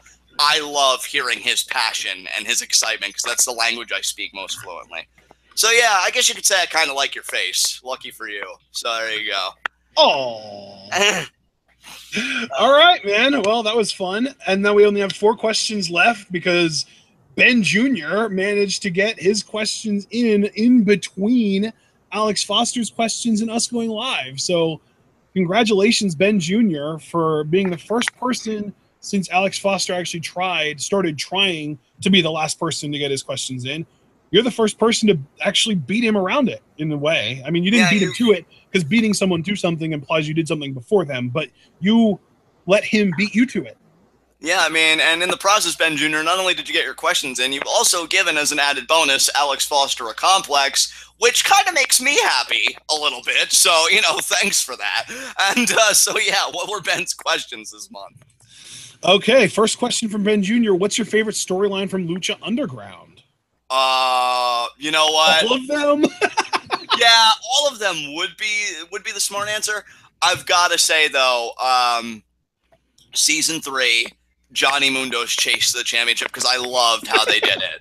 I'm sorry, of course, but yeah, like, that's I love the ultimate, of course. Yeah, like, I just love that, like, Dario kept sliding him at first, and then they actually do the callback from Season 1 to get him in there. And even then, I didn't know if he was going to go all the way with it, because he had come up short so many times for the title. But they finally pulled the trigger, and him getting there was so great. So yeah, Johnny Mundo's chase to the championship, which I'm containing specifically to Season 3, but you could make an argument has been a story for all 3 seasons. That's easily my favorite, because for me, it was 9 years in the making. So I got to go with that one. What about you, though, partner? I have a story that's literally been a story that's spanned over multiple seasons, and that's Phoenix versus Mil Muertes.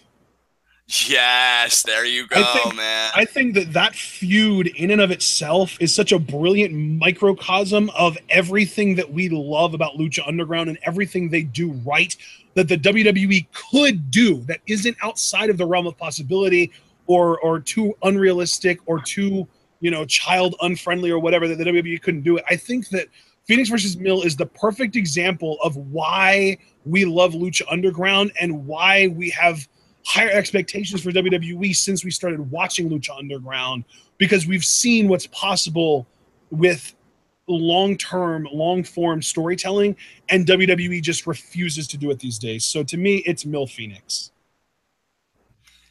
Yeah, I love that answer, dude. I mean, because and really, here's the thing. Just to be fair, because I know the whole like Mundo thing is obvious. Not only would I co-sign on to Mil Phoenix, I'm loving Killshot Dante Fox so far, and I think I'm gonna love it even more when it's done. So yeah, that one too. Yeah, and I mean, if we're talking foresight, like trying to project, I think that Killshot Dante definitely has the potential to be my new favorite storyline. And if we're going with a storyline that's already in a way kind of completed, I would say Matanza's tear, because just like him debuting, the build up, and then all of that was so freaking good, and he got genuine heat the whole way through. So yeah, that was great too. But like you said, all of them is really the only right answer. But those are just a few cherry picked ones. What's Ben's next question? Ben Jr.'s second question is, in your opinion, what is the worst segment ever from Raw? And I know that this is it feels like recency bias, so I'm not actually going to lock it in as my answer, but we have to include Bailey, This Is Your Life, in this discussion. That was really bad. Didn't really care for the LeVar Ball one, and I know a lot of superstars didn't either, but honestly, I still think This Is Your Life was worse. What was that one segment? I don't even know if I can count this because my memory's so spotty, but maybe because I repressed it so violently. But with like those two women, and like I think they were talk show hosts, and they had no idea what to do in a WWE setting, and they were getting booed so loud. You have Jeremy. Yeah, that was Kathy Lee and Hoda, and it was that was actually going to be my answer, believe it or not. Wow. Again with that ESPN, man, I'm telling you. The only other thing I could think, but see, even that was good because of how bad it was. Jerry Springer with the Bellas. I wish you died in the womb. So, that was just whatever. And then, of course, Jeremy Piven calling SummerSlam Summerfest. That wasn't I guess that was a segment, but that was more just like a singular verbal botch. Right. I mean, even so, I know a lot of celebrities just feel out of place. But yeah, I mean, if we're talking worst single segment ever, I almost want to say the Triple H bangs a corpse. Oh God, yeah. I was actually scared of that segment because I innocently talked about it like with my family, and I thought they were going to be so concerned that I wasn't going to be allowed to watch Raw anymore. So Triple H almost cost me that, I feel like, because they were like, really? They put that shit on there? Like, I don't want my child watching that shit. That was bad. That was really bad. Yeah, I can't really think of anything worse on the Raw side. I remember Michael Strahan on Miz TV. I don't even remember that. So that must have been bad, because maybe again that's another thing I repressed. That episode of Raw was, I believe, the first and only episode of Raw where the entire show was our heat of the night. Oh my God, yeah. Oh, we rather than doing heat of the night, let's talk about the bad stuff, and then Raw review, we said heat of the night, and this is our Raw review, because the whole show was our heat of the night. Yeah, I vaguely remember that, but I do remember that being a thing. It was a while ago. It was in November of 2013, but it was to me, it's between that and the Kathy Lee Hoda Kobe thing. Yeah, I'm gonna go with the Kathy Lee and Hoda thing, because that was. If you take that, then I'll take Michael Strahan on Miz TV. Deal. All right, next question. Top 10 favorite WrestleMania matches. Let's, what? Because we always try and break up the top 10 so that we don't take forever to put these lists together. I went first for the worst segment, so you get to go first on this. Just name one of your top 10 favorite WrestleMania matches, and we'll go back and forth listing 5 each until we get to 10. I'm going to say Ray Eddie from WrestleMania 21. Triple H Undertaker with Shawn Michaels as a guest referee, Hell in a Cell, WrestleMania 27, I think. Yeah, I think you're right about that. Shawn Michaels, Kurt Angle, also from WrestleMania 21. Daniel Bryan, Randy Orton, Batista, WrestleMania 30. Okay, sweet. Let me see here. Goddamn. I had another one. Yeah, you know what? I'll just go with this one. It would be higher on my personal list, but I'll just name it because we're just putting it together. We're not really worrying about ranking. Benoit, Michaels, Triple H from WrestleMania 20, obviously. So, what's your next one? Edge, Mick Foley, WrestleMania 22. Nice. I'm gonna say what's another one? You know what? Owen Hart versus Bret Hart, WrestleMania 10, because I actually did watch that match. I remember it being very good, so I'll say that one. I mean, hell, if we're going old school, I might as well say Hogan, Andre, WrestleMania 3. There you go. Hey, again, going back to that first video you did, you're all marks. So that works. What else here? God, so many WrestleManias. You know what? I'm gonna say because I enjoyed it. I'm gonna say Shawn Michaels. Wait, was that 9? That was 22. Shawn Michaels versus Vince McMahon, WrestleMania 22. I was gonna say 19, but Michaels had a different match then. A WrestleMania that happened right around the time that we've already reacted to a few WrestleManias, but right before it, WrestleMania 17, Austin Rock. That was insanely good. Yeah, I can't wait to watch that match again. If Paul comes through on that Patreon request. Yeah, I will go WrestleMania 19. Fuck it, I was about to mention earlier. Michaels Jericho. I thought they actually had one of the better matches on that card. So, and for what I believe is our 10th pick here, I'm just going to say something that Sal actually mentioned in chat. Rock Hogan, WrestleMania X8. Perfect. I would say as an honorable mention, if I had to switch anything out, because I've said this many times, I think Christian versus Chris Jericho from WrestleMania 20 doesn't get nearly enough credit, but I'll just give that kind of an honorable mention. But I'm pretty satisfied with our top 10, so we can move on. Top 10 favorite WWE promos. I go first, the pipe bomb. Excellent. This one I'm going to have to be very wordy with. It was 2004. I call it the Hershey promo because it was in Hershey, Pennsylvania. That was when Mick Foley called out Randy Orton after the Royal Rumble. He had him spit on both cheeks, and then Mick finally turned up the heat after being called Randy Orton's bitch after 7 weeks. So, yeah, that promo is amazing. I love Mick on the mic, so that'll be my first pick. I remember that, too. Okay. For a more recent example, Miz's promo on Talking Smack, the first one that he cut on Bryan. Excellent. Kevin Owens' NXT promo where he went out on the fans for booing. Yes. It was going to be in another area. You are the John Cena of wrestling crowds. Yeah, amazing. So your next pick? My next pick is going to be. Can we include promos that were multiple people? I don't see why not. Jay Lethal and Ric Flair in TNA. Beautiful. That's my line! I'm going to say, because I remember being shaken to my core as a kid, because this is one person I thought would always be a hero while I grew up. Eddie Guerrero sitting in a chair with Rey Mysterio's mask in his hand. Oh, yes. Are you happy, Ray? He didn't even say happy. That's such an iconic promo because he said hoppy, and I was so giddy about that. All right, what are you gonna do next? Are you happy, Ray? That was amazing. But I mean, since we're talking about traumatizing Rey Mysterio and his kids, CM Punk singing "Happy Birthday" to Rey Mysterio's daughter on SmackDown. Oh, excellent stuff. What number are we at? That was 7. You have 1. You have 2 left. I have 1 left. Oh, okay, damn. Kurt Angle snapping at the "You Suck" chants was hilarious. That one I'm gonna put on there. Okay, and number 9, my 5th choice, William Regal turning out the lights as commissioner. Oh, that was so good, dude. That's an excellent pick. And see, I have one I want to give, but I feel like that's kind of a cop-out because I already mentioned like one in the same feud. So I won't do that. What's another one I can do? Shit. Any recent ones you want to highlight? I'm trying to think of, well, you know what? Like, there are some recent ones in the past few years. Like, I love Joe's promo on Heyman recently. Like, if we're talking very recent. If we're going to go a little further back, actually, you know what? This is the one I'm going to give because I'm going to hold on to hope that we'll get more of this from him someday.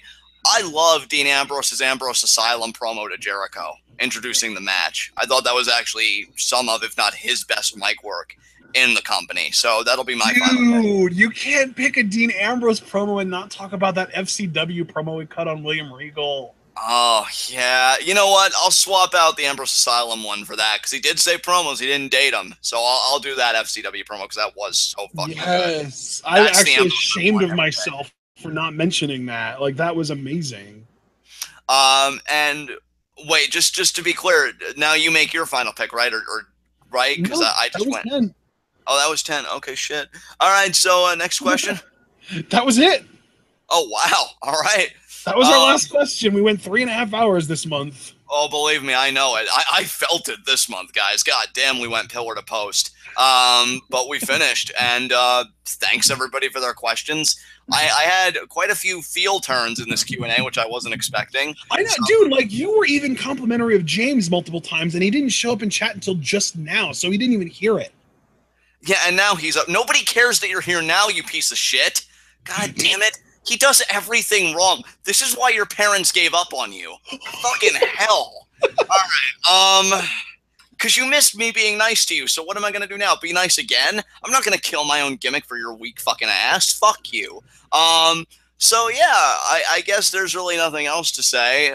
Do you have any concluding remarks you want to make? Because I was quite fond of this Q&A, but also fatigued. Fond and fatigued, because that was insane. That was insane. Double F. Yeah.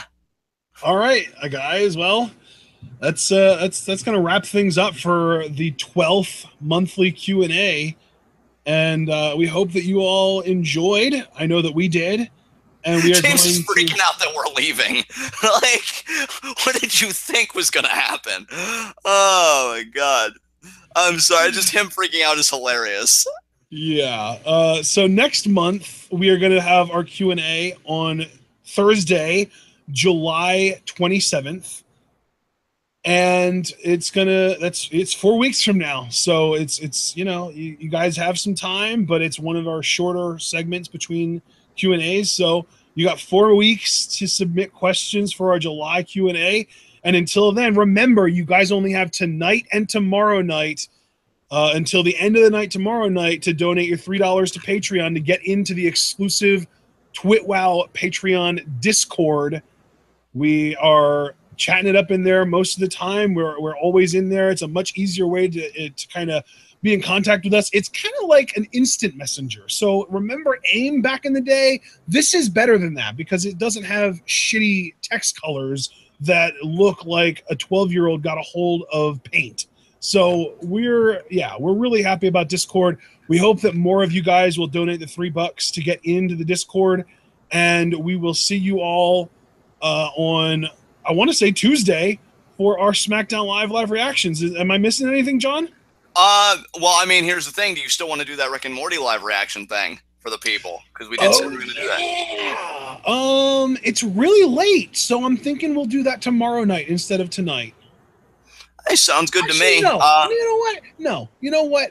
Because we're going to want to watch it, and we're not going to be like, oh, I want to watch that so bad, but we can't because we have to live react to it. So, yeah, when we close out of here, we're going to pull up a new Hangout. We're going to link the new Hangout in the chat of this live stream. We are going to let you guys in. We're going to link it on Twitter. We're going to tweet it out. We're going to do everything. And the title is going to be Rick and Morty Season 3 trailer live reaction. And we're going to live react to it, and we're going to talk about it, and we're going to break it down similarly to the way that we do Lucha Underground trailers. So be on the lookout for that as soon as we end this video/stream. And that said, once that is over, we will see you guys again on Tuesday. And of course, because we are coming back in a few minutes here with the Rick and Morty trailer reaction, you guys obviously need to remember to stay tuned.